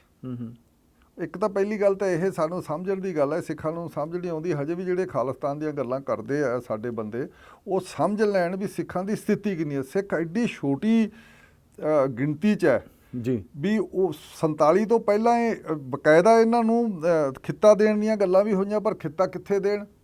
ਇੱਕ ਤਾਂ ਤਰਨਤਾਰਨ ਜਿਨ੍ਹਾਂ ਦੀ ਬਹੁਤ ਗਿਣਤੀ ਸੀ, ਇੱਕ ਮੋਗੇ ਦੀ ਗਿਣਤੀ ਸੀ। ਤਾਂ ਦੋਨੋਂ ਵੀ ਆਪਸ ਵਿੱਚ ਦੀ ਰਲਦੇ ਨਹੀਂ ਸੀਗੇ, ਮਿਲਦੇ ਨਹੀਂ ਸੀ। ਨਹੀਂ ਚਲੋ ਛੋਟਾ ਮਿਲ ਜਾਂਦਾ, ਚਲੋ 2 ਜ਼ਿਲ੍ਹਿਆਂ ਦਾ ਬਣ ਜਾਂਦਾ, 4 ਦਾ ਬਣ ਜਾਂਦਾ, ਉਹ ਵੀ ਹੈ ਨਹੀਂ ਸੀ ਇਹਨਾਂ ਕੋਲੇ। ਇਹ ਪਾਕਿਸਤਾਨ ਤਾਂ ਸਾਰੇ ਉਹਦੇ ਕੋਲੇ ਗਿਣਤੀ ਬਹੁਤ ਸੀ। ਮੁਸਲਮਾਨ ਪੰਜਾਬ ਦੇ ਵਿੱਚੋਂ 56% ਸੀ। ਸਾਰੇ ਪੰਜਾਬ 'ਚੋਂ ਗਿਣਤੀ 'ਚ ਆਉਂਦੇ ਸੀ, ਜ਼ਿਆਦਾ ਸੀਗੇ। ਹਿੰਦੂ ਵੀ 30-35% ਸੀ। ਬਾਕੀ ਸਿੱਖ ਤਾਂ ਕਦੇ 10-12% ਤੋਂ ਕਦੇ ਆਏ ਤੇ ਕਦੇ ਹਾਂ। ਇਸ ਕਰਕੇ ਆਜ਼ਾਦ ਪੰਜਾਬ ਦੀ ਗੱਲ ਸੋਚੀ ਸੀ। ਉਹਦੇ 'ਚ ਆਜ਼ਾਦ ਪੰਜਾਬ ਸੀਗਾ ਵੀ ਤੁਸੀਂ ਝਨਾਹ ਤੋਂ ਪਰੇ ਜਿੱਥੇ ਮੁਸਲਮਾਨਾਂ ਦਾ ਜ਼ਿਆਦਾ, ਝਨਾਹ ਦਰਿਆ ਤੋਂ, ਉੱਥੇ ਮੁਸਲਮਾਨਾਂ ਦਾ ਜ਼ਿਆਦਾ, ਨਾਰਥ ਵੈਸਟ ਫਰੰਟੀਅਰ ਉਦੋਂ ਪੰਜਾਬ ਦਾ ਹਿੱਸਾ ਹੁੰਦੇ ਸੀ, ਵੀ ਉਹ ਬਾਹਰ ਕੱਢ ਦਿਓ। ਉੱਦਾਂ ਇੱਧਰ ਗੜਗਾਉਂ ਵਾਲਾ ਹਿੱਸਾ ਕੱਢ ਦਿਓ, ਜਿਹੜਾ ਵਿਚਾਲੇ ਸੈਂਟਰਲ ਪੰਜਾਬ ਹੈ, ਜਿੱਥੇ ਸਾਰੇ ਸਿੱਖਾਂ ਦੇ ਗੁਰੂਆਂ ਦੇ ਵੀ ਗੁਰਦੁਆਰੇ ਆ ਤੇ ਸਾਰਾ ਕੁਛ ਹੈ ਵਿਚਕਾਰ ਹੀ ਆ ਸਾਰਾ। ਸਿੱਖ ਦੀ ਵੀ ਅਗਰ ਪੰਜਾਬੀ ਦੀ ਗੱਲ ਕਰਦੇ ਜੀ, ਪੰਜਾਬ ਬਣੀ ਨਹੀਂ ਕਿ ਪੰਜਾਬ ਤਾਂ ਵੰਡਿਆ ਗਿਆ ਸੀ ਕਿ ਨਾ, ਜਦੋਂ ਪਾਕਿਸਤਾਨ ਆਪਦਾ ਪਾਕਿਸਤਾਨ ਮੰਗਦਾ ਸੀਗਾ ਸਾਰਾ। ਇਸ ਕਰਕੇ ਪੰਜਾਬੀ ਜਿਹੜੀ ਕੌਮ ਸੀ ਉਹ ਤਾਂ ਬਣੀ ਨਹੀਂ। ਜਿਵੇਂ ਇੱਕ ਬੰਗਾਲੀ ਕੌਮ ਹੈ ਕਿ ਨਾ, ਪੰਜਾਬੀ ਕਿਉਂ ਕੌਮ ਨਹੀਂ ਬਣੀ ਹੈਗੀ ਜੀ? ਪੰਜਾਬੀ 'ਚ ਇਹ ਹੋਇਆ, ਹੁਣ ਗੱਲ ਥੋੜੀ ਪਾਸੇ ਜਾਊਗੀ। ਨਾ ਹਿੰਦੂ ਮੰਨਦਾ, ਮੁਸਲਮਾਨ ਪੰਜਾਬੀ ਮੰਨਦਾ, ਈਸਾਈ ਮੰਨਦਾ ਪੰਜਾਬੀ, ਜਾਂ ਪੰਜਾਬ ਦਾ ਦੇਖੋ ਸਾਡਾ ਇੱਥੇ ਆਰੀਆ ਸਮਾਜ ਆਉਣ ਦੇ ਨਾਲ, ਆਰੀਆ ਸਮਾਜ ਜਦੋਂ ਇੱਥੇ ਆ ਗਿਆ ਤੇ ਉਹ ਆ ਕੇ 1800 ਮਤਲਬ ਕਿ ਵੀ ਇਹ 70-75 'ਚ ਆ ਗਿਆ, ਇੱਥੇ 70 'ਚ ਆ ਗਿਆ। ਜੀ ਬਿਲਕੁਲ। ਆਰੀਆ ਸਮਾਜ ਨੇ ਤਾਂ ਆਰੀਆ ਸਮਾਜ ਲੈ ਕੇ ਆਇਆ ਹਿੰਦੂ ਨੈਸ਼ਨਲਿਜ਼ਮ ਨੂੰ। ਇਹ ਸਾਰੇ ਮੁਲਕ ਨੈਸ਼ਨਲਿਜ਼ਮ ਤੇ ਆ ਜਿਹੜਾ ਹੁਣ ਹਿੰਦੂ ਰਾਸ਼ਟਰ ਹੈ, ਹਿੰਦੂ ਨੈਸ਼ਨਲਿਜ਼ਮ ਤੇ ਬਣਦਾ ਹੈ ਨਾ। ਬਿਲਕੁਲ। ਹਿੰਦੂ ਨੈਸ਼ਨਲਿਜ਼ਮ ਖੜ ਲੈ ਕੇ ਆਇਆ। ਜਦੋਂ ਉਹ ਹਿੰਦੂ ਨੈਸ਼ਨਲਿਜ਼ਮ ਆ ਗਿਆ, ਉਹਦੇ ਵਿਰੁੱਧ ਪਾਕਿਸਤਾਨ ਮੁਸਲਮਾਨਾਂ ਨੇ ਆਪਦਾ ਉੱਥੇ ਆਪਦੀਆਂ ਸੰਸਥਾ ਮੁਸਲਮਾਨਾਂ ਦੀਆਂ ਖੜੀਆਂ ਕਰ ਲਈਆਂ। ਉਹਨਾਂ 'ਚ ਮੁਸਲਮਾਨ ਨੈਸ਼ਨਲਿਜ਼ਮ ਵਧਣ ਲੱਗਿਆ। ਤੇ ਫਿਰ ਇਸ ਗੱਲ ਨੂੰ ਵਧਾਇਆ ਕਿਵੇਂ ਵੀ ਅੰਗਰੇਜ਼ਾਂ ਨੇ ਫਿਰ ਮਰਦਮਸ਼ੁਮਾਰੀ ਸ਼ੁਰੂ ਕਰਤੀ। 1861 ਵਿੱਚ ਸ਼ੁਰੂ ਕੀਤੀ ਸੀ। 1871 ਚ ਅਸੀਂ ਕੋਈ ਨਹੀਂ ਕਿਹਾ ਵੀ ਸਿੱਖ ਅਸੀਂ, ਸਾਡਾ ਸਿੱਖਾਂ ਦਾ ਨਾਮ ਹੀ ਨਹੀਂ। 1800 ਜਿਹੜੇ ਮਰਦਮਸ਼ੁਮਾਰੀ ਜਾਤ ਦੇ ਆਧਾਰ ਤੇ ਕਿ ਧਰਮ ਦੇ ਆਧਾਰ ਤੇ? ਮਰਦਮਸ਼ੁਮਾਰੀ ਜਿਹੜੀ ਉਹਨਾਂ ਨੇ ਸ਼ੁਰੂ ਕੀਤੀ ਉਹ ਧਰਮ ਦੇ ਆਧਾਰ ਤੇ ਕੀਤੀ ਜੀ। ਸਾਰੇ ਦੇਸ਼ 'ਚ ਕੀਤੀ, ਸਾਡੇ ਲਈ ਨਹੀਂ ਕੀਤੀ। ਜੀ ਜੀ ਜੀ ਜੀ 1850 ਦੇ ਵਿੱਚ ਜਿਹੜਾ ਅੰਗਰੇਜ਼ ਸੀਗਾ ਸਾਰਾ ਇਹ ਜਿਹੜਾ ਪੰਜਾਬ ਸੀ ਉਹ ਪਹਿਲੀ ਵਾਰੀ 1850 ਚ 50 ਦੇ ਵਿੱਚ ਰਣਜੀਤ ਸਿੰਘ ਦੇ ਰਾਜ ਦੇ ਪਿੱਛੋਂ ਪੰਜਾਬ ਇੰਡੀਆ ਨਾਲ ਰਲਿਆ। ਉਦੋਂ ਪਹਿਲਾਂ ਤਾਂ ਹਿੱਸਾ ਹੀ ਨਹੀਂ ਸੀ, ਹਿੱਸਾ ਨਹੀਂ ਸੀ, ਬਿਲਕੁਲ ਹਿੱਸਾ ਨਹੀਂ ਸੀ। ਉਦੋਂ ਪਿੱਛੋਂ ਕੀ ਹੋਇਆ ਵੀ ਜਦੋਂ ਇਹਨਾਂ ਨੇ ਮਰਦਮਸ਼ੁਮਾਰੀ ਚ ਲਾਤ ਕੇ ਸ਼ੁਰੂ ਕਰਤੀ ਤਾਂ ਉਹਦੇ ਚ ਗਿਣਤੀ ਹੁੰਦੀ ਸੀ ਧਰਮ ਦੇ, ਇਸ ਧਰਮ ਦੇ ਕਿੰਨੇ ਬੰਦੇ ਆ, ਇਸ ਧਰਮ ਦੇ ਕਿੰਨੇ ਬੰਦੇ ਆ। ਤਾਂ ਸਾਨੂੰ ਤਾਂ ਪਹਿਲਾਂ ਸਿੱਖਾਂ ਨੂੰ ਪਤਾ ਹੀ ਨਹੀਂ ਸੀ ਅਸੀਂ ਵੱਖਰੇ ਆ। ਅਸੀਂ ਤਾਂ ਜਾ ਕੇ 1881 ਚ ਸਿੰਘ ਸਭਾ ਮੂਵਮੈਂਟ ਜਿਹੜੀ ਸੀਗੀ, ਇਸ ਦੀ ਮੂਵਮੈਂਟ ਦੇ ਅਸਰ ਥੱਲੇ ਪਹਿਲੀ ਵਾਰੀ ਕਿਹਾ, ਉਹ ਵੀ ਥੋੜ੍ਹੇ ਜਿਹੇ ਸਿੱਖਾਂ ਨੇ ਕਿਹਾ ਵੀ ਅਸੀਂ ਮੈਥ ਦਾ ਸਿੱਖ ਧਰਮ ਲਿਖਾਵਾਂਗੇ। ਨਹੀਂ ਤਾਂ ਫਿਰ ਇਹ ਸੀ ਮੁਸਲਮਾਨਾਂ ਨੂੰ ਤਾਂ ਪਤਾ ਸੀ ਆਪਦੇ ਧਰਮ ਦਾ, ਮੁਸਲਮਾਨ ਲਿਖਾਉਂਦੇ। ਹਿੰਦੂਆਂ ਨੂੰ ਆਪਦੇ ਧਰਮ ਦਾ ਪਤਾ ਸੀ, ਹਿੰਦੂ ਲਿਖਾਉਣ ਲੱਗੇ, ਆਰੀਆ ਸਮਾਜ ਦੇ ਅਸਰ ਥੱਲੇ ਆ ਗਏ ਸੀ। ਤੇ ਇੱਕ ਉਸ ਵੇਲੇ ਦੇ ਸਰਕੂਲਰ ਸੀ, ਡੀਸੀਆਂ ਨੇ ਕੱਢੇ ਅੰਗਰੇਜ਼ ਸਰਕਾਰ ਨੇ, ਵੀ ਜਿਹੜਾ ਕਹੇ ਵੀ ਜਿਹੜੇ ਬੰਦੇ ਨੂੰ ਪੁੱਛਦੇ ਤਾਂ ਧਰਮ ਕੀ ਹੈ, ਉਹ ਕਹਿੰਦਾ ਜੀ ਮੈਂ ਤਾਂ ਫਰਜ਼ ਕੀਤਾ ਰਾਧਾ ਸੁਆਮੀ ਆ, ਮੈਂ ਤਾਂ ਨਾਈ ਆ, ਮੈਂ ਸ਼ੀਂਬਾ, ਮੈਂ ਦਰਜੀ ਆ, ਮੈਂ ਫਲਾਨਾ। ਧਰਮ ਦਾ ਹੀ ਨਹੀਂ ਸੀ ਪਤਾ ਹੁੰਦਾ ਕਿਸੇ ਨੂੰ। ਸਾਰੀਆਂ ਜਾਤਾਂ ਛੋਟੀਆਂ ਛੋਟੀਆਂ, ਮੈਂ ਨਾਨਕ ਪੰਥੀ ਆ, ਮੈਂ ਫਲਾਨਾ, ਐਂ ਹੁੰਦੇ ਸੀ ਸਾਰੇ, ਕਿਉਂਕਿ ਬਹੁਤ ਜ਼ਿਆਦਾ ਹਿੱਸੇ ਸੀ ਹਿੰਦੂ ਸਮਾਜ ਦੇ, ਬਹੁਤ ਜ਼ਿਆਦਾ ਵੈਰਾਈਟੀ ਸੀ। ਤਾਂ ਫਿਰ ਉਹਨਾਂ ਨੇ ਸਰਕੂਲਰ ਜਾਰੀ ਕਰਤਾ ਵੀ ਤੁਸੀਂ ਇਹ ਕਰਨਾ ਹੈ ਵੀ ਇਹ ਇਸ ਤੋਂ ਬਾਅਦ ਜਿਹੜਾ ਦੱਸ ਨਾ ਸਕੇ ਆਪਦਾ ਧਰਮ ਉਹਨੂੰ ਹਿੰਦੂ ਲਿਖ ਦੇਣਾ। ਹਿੰਦੂ ਲਿਖ ਉਹਦੇ 'ਚ ਤਾਂ ਹਿੰਦੂ ਆਹ ਜਿਹੜੀ ਨੇਸ਼ਨ ਅੱਜ ਖੜੀ ਹੋਈ ਆ ਉੱਥੋਂ ਖੜੀ ਹੋਈ ਆ ਕਿ ਨਾ ਸਾਰੀ। ਅੱਛਾ, ਅੱਛਾ ਫਿਰ ਉਹਦੇ ਨਾਲ ਕੀ ਹੋਇਆ ਲਾਸਟ 'ਚ ਜਿਹੜੀ ਮੈਂ ਗੱਲ ਕਰਦਾ, ਫਿਰ ਮੁਸਲਮਾਨਾਂ ਦਾ ਅੱਡ ਖਿੱਤਾ ਬਣ ਗਿਆ। ਜਦੋਂ ਮਰਦਮਸ਼ੁਮਾਰੀ 10 ਸਾਲਾਂ ਪਹਿਲਾਂ ਹੁੰਦੀ, ਪਤਾ ਲੱਗ ਗਿਆ ਸੀ ਕਿੰਨੇ % ਹੈ, ਹਿੰਦੂਆਂ ਨੂੰ ਅੱਡ ਪਤਾ ਲੱਗ ਗਿਆ, ਸਿੱਖਾਂ ਨੂੰ ਅੱਡ ਪਤਾ ਲੱਗ ਗਿਆ। ਇਸ ਕਰਕੇ ਪੰਜਾਬ ਦੇ 3 ਹਿੱਸੇ ਬਣ ਗਏ ਤੇ ਪੰਜਾਬੀ ਜਿਹੜੀ ਕੌਮ ਹੈ ਉਹ ਨਹੀਂ ਖੜੀ ਹੋਈ, ਜਿਹੜੀ ਸਾਡੇ ਕਾਮਰੇਡ ਅੱਜ ਵੀ ਖੜੀ ਹੈਗੀ, ਅੱਜ ਵੀ ਖੜੀ ਕਰਦਾ ਫਿਰਦੇ ਆ ਵੀ ਪੰਜਾਬੀ ਕੌਮ ਖੜੀ ਕਰਨੀ ਚਾਹੀਦੀ ਹੈ। ਨਹੀਂ ਹੋਈ। ਧਰਮ ਦੇ ਨਾਂ ਤੇ ਚੱਲੇ ਸਾਰਾ, ਧਰਮ ਦੇ ਨਾਂ ਤੇ ਦੀ ਵੰਡ ਹੋਈ। ਅਸੀਂ ਕਿਤੇ ਤਾਂ ਲੱਗਦਾ ਸ਼ੁਰੂਆਤੀ ਦੌਰ ਤੇ ਜਦੋਂ ਪਾਕਿਸਤਾਨ ਜਾਂ ਇੰਡੀਆ ਲੋਕੀ ਤਾਂ ਕਹਿੰਦੇ ਵੰਡ ਹੋਈ, ਲੋਕੀ ਅੱਧੇ ਕਹਿੰਦੇ ਕਿ ਪੰਜਾਬ ਵੰਡਿਆ ਗਿਆ। ਜੇ ਸਾਡੇ ਉਧਰ ਉਸ ਸਮੇਂ ਦੀ ਜਿਹੜੀ ਸਿਖਰਲੀ ਲੀਡਰਸ਼ਿਪ, ਚਾਹੇ ਸਵਰਨ ਸਿੰਘ ਹੋਣ, ਚਾਹੇ ਬਲਦੇਵ ਸਿੰਘ ਹੋਣੀ, ਚਾਹੇ ਮਾਸਟਰ ਤਾਰਾ ਸਿੰਘ, ਜਿਹੜੇ ਨਹਿਰੂ ਦੇ ਨਾਲ ਵੀ ਤਾਲੁਕਾਤ ਸੀ, ਉਹ ਕਿਤੇ ਕਿਤੇ ਮਾਰ ਖਾ ਗਏ, ਧੋਖਾ ਖਾ ਗਏ ਜੀ ਨਹਿਰੂ ਦੇ ਨਾਲ। ਸਾਡੇ ਲੀਡਰਾਂ ਕੋਲ ਆਪਸ਼ਨ ਨਹੀਂ ਸੀ। ਨਹੀਂ ਜਿਹੜੀ ਜਦੋਂ ਵੰਡਣ ਦੀ ਗੱਲਾਂ ਹੋ ਰਹੀਆਂ ਸੀ ਕਿ ਤੁਸੀਂ ਉਧਰ ਜਾਣਾ ਕਿ ਉਧਰ ਜਾਣਾ, ਮੈਂ ਥੋੜਾ ਚਿਰ ਪਹਿਲਾਂ ਹੀ ਹੁਣ ਮਾਸਟਰ ਤਾਰਾ ਸਿੰਘ ਦੀ ਆਟੋਬਾਇਓਗ੍ਰਾਫੀ ਪੜ੍ਹ ਕੇ ਹਟਿਆ, ਉਹਦੀ ਜੀ ਆਪ ਦੀ ਸਵੈ ਜੀਵਨੀ ਲਿਖੀ ਹੈ। ਉਹ ਕਹਿੰਦਾ ਵੀ ਅਸੀਂ ਬਹੁਤ ਵੱਡੀ ਗਲਤੀ ਕੀਤੀ, ਵੀ ਸਾਡੇ ਆਜ਼ਾਦ ਪੰਜਾਬ ਬਣਾਉਣ ਲਈ ਤਿਆਰ ਹੋ ਗਿਆ ਸੀ, ਜਨਾਹ ਨਾਲ ਸਾਡੀ ਗੱਲ ਚੱਲਦੀ ਸੀ ਤੇ ਅਸੀਂ ਬਿਰਲਾ ਹਾਊਸ ਵਿੱਚ ਉੱਥੇ ਦਿੱਲੀ ਇਕੱਠੇ ਹੋਏ ਹੋਏ ਸੀ, ਹਿੰਦੂ ਲੀਡਰ ਵੀ ਸੀਗੇ ਤੇ ਸਿੱਖ ਲੀਡਰ ਇਹ ਮਾਸਟਰ ਤਾਰਾ ਸਿੰਘ ਤੇ ਗਿਆਨੀ ਕਰਤਾਰ ਸਿੰਘ ਸੀ, ਤੇ ਸਾਡੇ ਨਾਲ ਹੋਰ ਇੱਥੇ ਹਿੰਦੂ 15-16 ਜਾਣੇ ਅਸੀਂ ਇਕੱਠੇ ਸੀ, ਜਿਨ੍ਹਾਂ ਆਪਦੀ ਕੋਠੀ ਸੀ। ਤੇ ਇੱਕ ਉੱਥੋਂ ਦਾ ਵੱਡਾ ਬੰਦਾ ਸਪਰੂ ਹਾਊਸ ਵਾਲਾ, ਜਿਹਦੇ ਨਾਂ ਤੇ ਉਹ ਸਪਰੂ ਸੀਗਾ, ਮਿਸਟਰ ਬਹੁਤ ਵੱਡਾ ਬੰਦਾ, ਉਹ ਬੰਦਾ ਵਿਚਾਲੇ ਗੱਲ ਕਰਾ ਰਿਹਾ ਸੀਗਾ। ਗੱਲ ਸਾਡੀ ਸਿਰੇ ਚੜ੍ਹ ਗਈ ਸੀ ਤੇ ਕਹਿੰਦਾ ਪਿੱਛੋਂ ਫਿਰ 2 ਅਸੀਂ ਗਲਤੀ ਕੀਤੀ। ਗੋਕਲਨਾਥ ਨਰੰਗ, ਗੋਲਕਚੰਦ ਨਰੰਗ ਹੈ ਉਹਦਾ ਨਾਂ, ਉਹਦੇ ਕਹੇ ਤੇ ਵੀ ਯਾਰ ਫਲਾਨੇ ਆਪਣੇ ਹਿੰਦੂ ਲੀਡਰਾਂ ਨੂੰ ਬੁਲਾ ਲਿਆ ਸੀ, ਲਾਹੌਰ ਤੋਂ 2 ਲੀਡਰ ਕਹਿੰਦਾ ਹੋਰ ਬੁਲਾ ਲਏ। ਉਹਨਾਂ ਨੇ ਆ ਕੇ ਸਾਰੇ ਚੀਜ਼ ਖਰਲ ਪਾ ਲਿਆ। ਤੇ ਮਾਸਟਰ ਤਾਰਾ ਸਿੰਘ ਲਿਖਦਾ ਵੰਡ ਦੇ ਪਿੱਛੋਂ ਵੀ ਅਸੀਂ ਜਿਹੜੀ ਸੁਨਹਿਰੀ ਮੌਕਾ ਸਾਨੂੰ ਮਿਲਿਆ ਸੀ, ਅਸੀਂ ਗੁਆ ਬੈਠੇ ਹਾਂ ਤੇ ਅਸੀਂ ਹੁਣ ਥੱਲੇ ਲੱਗ ਗਏ। ਉਹ ਪਛਤਾਈ ਜਾਂਦਾ ਬੰਦਾ। ਇਹੋ ਜਿਹੇ ਮੌਕੇ ਤਾਂ ਆਏ ਪਰ ਅਸੀਂ ਸਾਂਭ ਨਹੀਂ ਸਕੇ, ਕਿਉਂਕਿ ਇੱਕ ਸਿੱਖਾਂ ਦੀ ਗਿਣਤੀ ਘੱਟ ਸੀ, ਇਸ ਕਰਕੇ ਵੀ ਜ਼ੋਰ ਨਹੀਂ ਪਾ ਸਕਿਆ ਸਾਰਾ ਕੁਝ। ਇਹ ਕਈ ਗੱਲਾਂ ਹੋਈਆਂ। ਅਗਰ ਦਰਬਾਰ ਸਾਹਿਬ ਦੇ ਹਮਲੇ ਦੀ ਗੱਲ ਕੀਤੀ ਜਾਵੇ, ਡਾਕਟਰ ਮਨਮੋਹਨ ਸਿੰਘ ਹੋਣਾ ਮਾਫੀ ਮੰਗ ਲਈ, ਸੋਨੀਆ ਗਾਂਧੀ, ਰਾਹੁਲ ਗਾਂਧੀ ਕਈ ਵਾਰ ਆਏ ਨੇ, ਪ੍ਰਕਰਮਾਂ 'ਚ ਨਤਮਸਤਕ ਵੀ ਹੋਏ ਨੇ। ਜੋ ਟੱਬਰ ਮਾਫੀ ਮੰਗਦਾ ਜਾਂ ਮੰਗੀ ਵੀ ਹੋਊਗੀ ਜੀ, ਤੁਹਾਨੂੰ ਲੱਗਦਾ ਕਿ ਫਿਰ ਵੀ ਇਹ ਭੁਲਾਇਆ ਜਾ ਸਕਦਾ ਮਾਫੀ ਮੰਗਣ? ਨਹੀਂ, ਕਈ ਗੱਲਾਂ ਭੁੱਲਦੀਆਂ ਨਹੀਂ ਹੁੰਦੀਆਂ, ਸਿੱਖ ਹਿਸਟਰੀ ਵਿੱਚ ਨਹੀਂ ਭੁੱਲੀਆਂ ਜਾਂਦੀਆਂ। ਕਿਉਂਕਿ ਦਰਬਾਰ ਸਾਹਿਬ ਤੇ ਹਮਲਾ ਹੋਇਆ, ਇਹ ਹਮਲਾ ਵੀ 250 ਸਾਲ ਬਾਅਦ ਹੋਇਆ। ਅਹਿਮਦ ਸ਼ਾਹ ਅਬਦਾਲੀ ਨੇ 1764 ਤੇ 62 ਤੇ 64 'ਚ 2 ਹਮਲੇ ਹੋਇਆ, ਦਰਬਾਰ ਸਾਹਿਬ ਤੋੜਿਆ ਤੇ ਹਰਮੰਦਰ ਸਾਹਿਬ ਸਰੋਵਰ ਦਾ ਪੂਰਿਆ ਉਹਨਾਂ ਨੇ, ਹੱਡੀਆਂ ਹੁੱਡੀਆਂ ਗਾਈਆਂ ਦੀਆਂ ਵੀ ਪਾਈਆਂ, ਸਾਰਾ ਕੁਝ ਕੀਤਾ ਉਹਦੇ 'ਚ ਉਹਨਾਂ ਨੇ, ਗਾਵਾਂ ਦੀਆਂ। ਤੇ ਇਹ ਜਿਹੜਾ ਸਾਰਾ ਕੁਝ ਕੀਤਾ, ਇਹ ਉਦੋਂ ਬਾਅਦ 250 ਸਾਲ ਬਾਅਦ ਤੁਸੀਂ ਉਹ ਡੇਟ ਵੀ ਗਿਣ ਲਓ, ਇਹ ਜਾ ਕੇ ਹਮਲਾ ਹੋਇਆ। ਸਿੱਖ ਕਿਵੇਂ ਭੁੱਲ ਜਾਣ? ਅਹਿਮਦ ਸ਼ਾਹ ਅਬਦਾਲੀ ਨੂੰ ਅੱਜ ਤੱਕ ਨਹੀਂ ਭੁੱਲੇ। ਇਹ ਲੋਕ ਕਹਿੰਦੇ ਮਾਫੀ ਮੰਗ ਲੈ, ਮਾਫੀ ਨਹੀਂ ਮੰਗੀ। ਮਾਫੀ ਮੰਗਣ ਦਾ ਮਤਲਬ ਤੁਸੀਂ ਕੈਬਨਿਟ 'ਚ ਕਹੋ। ਮਾਫੀ ਜੇ ਮੰਗਣ ਦੀ ਗੱਲ ਹੈ ਕਿ ਨਾ, ਤਾਂ ਉਹ ਜਦੋਂ ਜਦੋਂ ਜਾਪਾਨ ਨੇ ਸੈਕੰਡ ਵਰਲਡ ਵਾਰ ਵੇਲੇ ਉਹਨਾਂ ਦੀਆਂ ਕੋਰੀਆ ਦੀਆਂ ਜਨਾਨੀਆਂ ਦੇ ਦੁਰਵਰਤੋਂ ਕੀਤੀ ਸੀ ਉਹਨਾਂ ਨੇ ਧੱਕੇ ਨਾਲ ਸੈਕੰਡ ਵਰਲਡ ਵਾਰ 'ਚ, ਉਹਨਾਂ ਨੇ ਪਾਰਲੀਮੈਂਟ 'ਚ ਮਾਫੀ ਮੰਗੀ ਸੀ। ਇਹ ਤੇ ਡਾਕਟਰ ਮਨਮੋਹਨ ਸਿੰਘ ਨੂੰ ਅੱਗੇ ਕਰਤਾ ਨਹੀਂ, ਪਾਰਲੀਮੈਂਟ ਵਿੱਚ ਸਾਰੀ ਸਟੇਟ ਵੱਲੋਂ ਮੰਗੀ ਜਾਂਦੀ ਹੈ, ਤਾਂ ਕੱਲਾ ਪ੍ਰਾਈਮ ਮਿਨਿਸਟਰ ਤੋਂ ਹੈ। ਇੰਡੀਅਨ ਸਟੇਟ ਮੰਗੇਗਾ ਨਾ, ਹਮਲਾ ਇੰਡੀਅਨ ਸਟੇਟ ਵੱਲੋਂ ਹੋਇਆ, ਪ੍ਰਾਈਮ ਮਿਨਿਸਟਰ ਵੱਲੋਂ ਤੁਸੀਂ ਸਿੱਖ ਲੱਭ ਕੇ ਉਹ ਕਹਿੰਦੇ ਮੈਂ ਮਾਫੀ ਮੰਗਦਾ, ਮੈਂ ਮਾੜੀ ਗੱਲ ਹੋਈ ਹੈ, ਨਾਲੇ ਉਹਦੇ ਤੁਸੀਂ ਸ਼ਬਦ ਪੜ੍ਹ ਕੇ ਦੇਖੋ ਵੀ ਉਹ ਬੜਾ ਮਾੜਾ ਕੰਮ ਹੋਣਾ ਨਹੀਂ ਚਾਹੀਦਾ ਸੀ, ਇਹ ਸ਼ਬਦ ਹੈ। ਨਹੀਂ ਹੋਣਾ ਇੰਡੀਅਨ ਸਟੇਟ ਮਤਲਬ ਪਾਰਲੀਮੈਂਟ 'ਚ ਇੱਕ ਰੈਜੂਲੇਸ਼ਨ ਪਾਸ ਕੀਤਾ, ਰੈਜੂਲੇਸ਼ਨ ਪਾਸ ਹੋਵੇ। ਜਿਵੇਂ ਹਜੇ ਤੱਕ ਵੀ ਜਿਹੜੇ 7-8 ਹਜ਼ਾਰ ਮੇਰੇ ਮੁਤਾਬਕ ਜਿਹੜਾ ਬੰਦਾ ਮਰਿਆ, ਇਹ 3000 ਦਾ ਤਾਂ ਪਾਰਲੀਮੈਂਟ 'ਚ ਦਿੱਤਾ ਇਹਨਾਂ ਨੇ, ਕਹਿੰਦਾ ਨਵੰਬਰ 84 ਦੇ ਵਿੱਚ, ਉਹਦੀ ਹਜੇ ਤੱਕ ਕਦੇ ਰੈਜੂਲੇਸ਼ਨ ਨਹੀਂ ਪਾਇਆ। ਮੈਂ ਪਾਰਲੀਮੈਂਟ ਘੱਟੋ ਘੱਟ 15 ਸਾਲ ਕਵਰ ਕੀਤੀ ਹੈ, ਤੇ ਜਦੋਂ ਕਿਤੇ ਕੋਈ ਬੱਸ ਐਕਸੀਡੈਂਟ ਵੀ ਹੋ ਜਾਂਦਾ ਸੀ, ਰੇਲ ਐਕਸੀਡੈਂਟ ਵੀ ਹੋ ਜਾਂਦਾ ਸੀ, 10 ਬੰਦੇ ਮਰ ਜਾਂਦੇ ਸੀ, ਪਾਰਲੀਮੈਂਟ ਵਿੱਚ ਉੱਠ ਕੇ ਮੌਨ ਧਾਰਦੇ ਹੁੰਦੇ ਸੀਗੇ ਤੇ ਰੈਜੂਲੇਸ਼ਨ ਪਾਇਆ ਜਾਂਦਾ, ਸਪੀਕਰ ਬੋਲਦਾ ਸੀ ਸਾਰੇ, ਤੇ ਸਾਰੇ ਬੰਦੇ ਉੱਠ ਕੇ ਮੌਨ ਧਾਰਦੇ ਸੀ ਜਦੋਂ ਕਿਤੇ ਇਹੋ ਜਿਹਾ ਹੁੰਦਾ ਸੀ। ਮਤਲਬ ਜਿਹੜੀ ਇੰਡੀਅਨ ਐਸਟੈਬਲਿਸ਼ਮੈਂਟ ਹੈ, ਜਿਹੜੀ ਇੰਡੀਅਨ ਇਹੋ ਜਿਹਾ ਕੋਈ ਰੈਜੂਲੇਸ਼ਨ ਨਹੀਂ ਪਿਆ, ਨਾ ਤਾਂ ਪਿਆ ਨਵੰਬਰ 84 ਤੇ ਨਾ ਇਹ ਪਿਆਗਾ ਦਰਬਾਰ ਸਾਹਿਬ ਦੇ ਹਮਲੇ। ਜਿਹੜੀ ਇੰਡੀਅਨ ਐਸਟੈਬਲਿਸ਼ਮੈਂਟ ਚਾਹੇ ਆਈਦਰ ਉੱਥੇ ਰੂਲ ਬੀਜੇਪੀ ਕਰਦੀ ਹੈ, ਕਾਂਗਰਸ ਕਰਦੀ ਹੈਗੀ, ਮਤਲਬ ਕਿ ਉਹਨਾਂ ਦੀ ਸੋਚ ਇੱਕ ਹੈ। ਵੇਖੋ ਕਾਂਗਰਸ ਨੇ ਤਿਆਰ ਕੀਤੀ ਹੈ, ਬੀਜੇਪੀ, ਕਾਂਗਰਸ ਨੇ ਆਪਦੀ ਪਲੇਟ ਤੇ ਰੱਖ ਕੇ ਸਾਰਾ ਕੁਝ ਤਿਆਰ ਕਰਕੇ ਦਿੱਤਾ। ਬੀਜੇਪੀ ਕਿੱਥੇ ਅਸਮਾਨ ਤੋਂ ਆ ਗਈ? ਬੀਜੇਪੀ ਲਈ ਆ ਜਿਹੜਾ ਸਿੱਖਾਂ ਦਾ ਮਾਹੌਲ ਤਿਆਰ ਕੀਤਾ, ਜਿਹਦੇ 'ਚ ਮੈਜੋਰਿਟੀ ਖੜੀ ਕਰਤੀ, ਮੈਜੋਰਿਟੀ ਮਿਨੋਰਿਟੀ ਦਾ ਇੱਕ ਇਸ਼ੂ ਖੜਾ ਕਰਤਾ, ਸੈਕੂਲਰਿਜ਼ਮ ਨੂੰ ਤੁਸੀਂ ਗੁੱਠੇ ਲਾਤਾ। ਨਹਿਰੂ ਨੇ ਦੇਸ਼ ਜਿਹੜਾ ਇਕੱਠਾ ਰਿਹਾ ਸੀ ਪਹਿਲਾਂ 47 ਤੋਂ ਬਾਅਦ, ਉਹ ਸੈਕੂਲਰਿਜ਼ਮ ਦੇ ਕਨਸਟੀਟਿਊਸ਼ਨ ਤੇ ਹੀ ਰਿਹਾ ਸੀ। ਉਹ ਸੈਕੂਲਰਿਜ਼ਮ ਦੀ ਗੱਲ ਹੀ ਖਤਮ ਕਰਤੀ ਤੁਸੀਂ। ਕਿਸੇ ਦਰਬਾਰ ਸਾਹਿਬ ਦੇ ਉੱਤੇ, ਕਿਸੇ ਧਰਮ ਸਥਾਨ ਉੱਤੇ ਟੈਂਕ ਚਾੜ ਦੇਣੇ, ਸੈਕੂਲਰਿਜ਼ਮ ਖਤਮ ਆ ਤੁਹਾਡਾ। ਤੇ ਉਹ ਸੈਕੂਲਰਿਜ਼ਮ ਤੋਂ ਖਤਮ ਹੋ ਗਿਆ ਤਾਂ ਫਿਰ ਉਹਦੇ 'ਚੋਂ ਇੱਕ ਹਿੰਦੂ ਸਮਾਜ ਤੇ ਹਿੰਦੂਤਵਾ ਜਿਹੜਾ ਹੈ, ਜਿਹੜੀ ਹਿੰਦੂ ਸਿਆਸਤ ਹੈ, ਉਸ ਨੂੰ ਤਾਕਤ ਮਿਲ ਗਈ। ਉਹ ਤਾਕਤ ਨੂੰ ਬੀਜੇਪੀ ਨੇ ਸਿੱਧੇ ਤਰੀਕੇ ਨਾਲ ਫੜ ਲਿਆ। ਚਲੋ ਬਹੁਤ ਬਹੁਤ ਮਿਹਰਬਾਨੀ। ਉਹ ਬਿਲਕੁਲ ਦਰਬਾਰ ਸਾਹਿਬ ਤੇ ਜਿਹੜਾ ਹਮਲਾ ਬਹੁਤ ਹੀ ਦੁਖਾਂਤ ਵਾਲਾ ਸੀ। ਇਹ ਆਉਣ ਵਾਲੀਆਂ ਪੀੜ੍ਹੀਆਂ ਦੇ ਹਮੇਸ਼ਾ ਦਿਲਾਂ ਦੇ ਵਿੱਚ ਚੀਸ ਰਹੇਗੀ। ਔਰ ਇੰਦਰਾ ਗਾਂਧੀ ਜਿਹੜੇ ਦੇਸ਼ ਦੀ ਪ੍ਰਧਾਨ ਮੰਤਰੀ, ਉਹਨਾਂ ਨੂੰ ਕਈਆਂ ਨੇ ਕਿਹਾ ਸੀ ਕਿ ਤੁਹਾਡੀ ਗਲਤੀ ਆ, ਪਰ ਉਹਨਾਂ ਨੇ ਗਲਤੀ ਸ਼ਾਇਦ ਉਹਨਾਂ ਨੇ ਅਹਿਸਾਸ ਨਹੀਂ ਕੀਤਾ ਹੈਗਾ। ਪਰ ਸਵਾਲ ਆ ਕਿ ਦਰਬਾਰ ਸਾਹਿਬ ਤੇ ਹਮਲਾ ਕਰਕੇ ਜਾਂ ਮਿਨੋਰਟੀ ਨੂੰ ਦੱਬ ਕੇ, ਕੁਚਲ ਕੇ, ਮਾਰ ਕੇ ਦੇਸ਼ 'ਚ ਕਿੰਨੀ ਕੁ ਵਾਰ ਸਿਆਸਤ ਹੋਏਗੀ, ਤੇ ਫਿਰ ਕੀ ਅਸੀਂ ਸੰਵਿਧਾਨ ਦੀ ਸਹੁੰ ਖਾ ਸਕਦੇ ਹੈਗੇ? ਇਸ ਤਰ੍ਹਾਂ ਦੇਖਦੇ ਰਹੋ ABC ਪੰਜਾਬ। ਤੁਹਾਡਾ ਬਹੁਤ ਬਹੁਤ ਸ਼ੁਕਰੀਆ।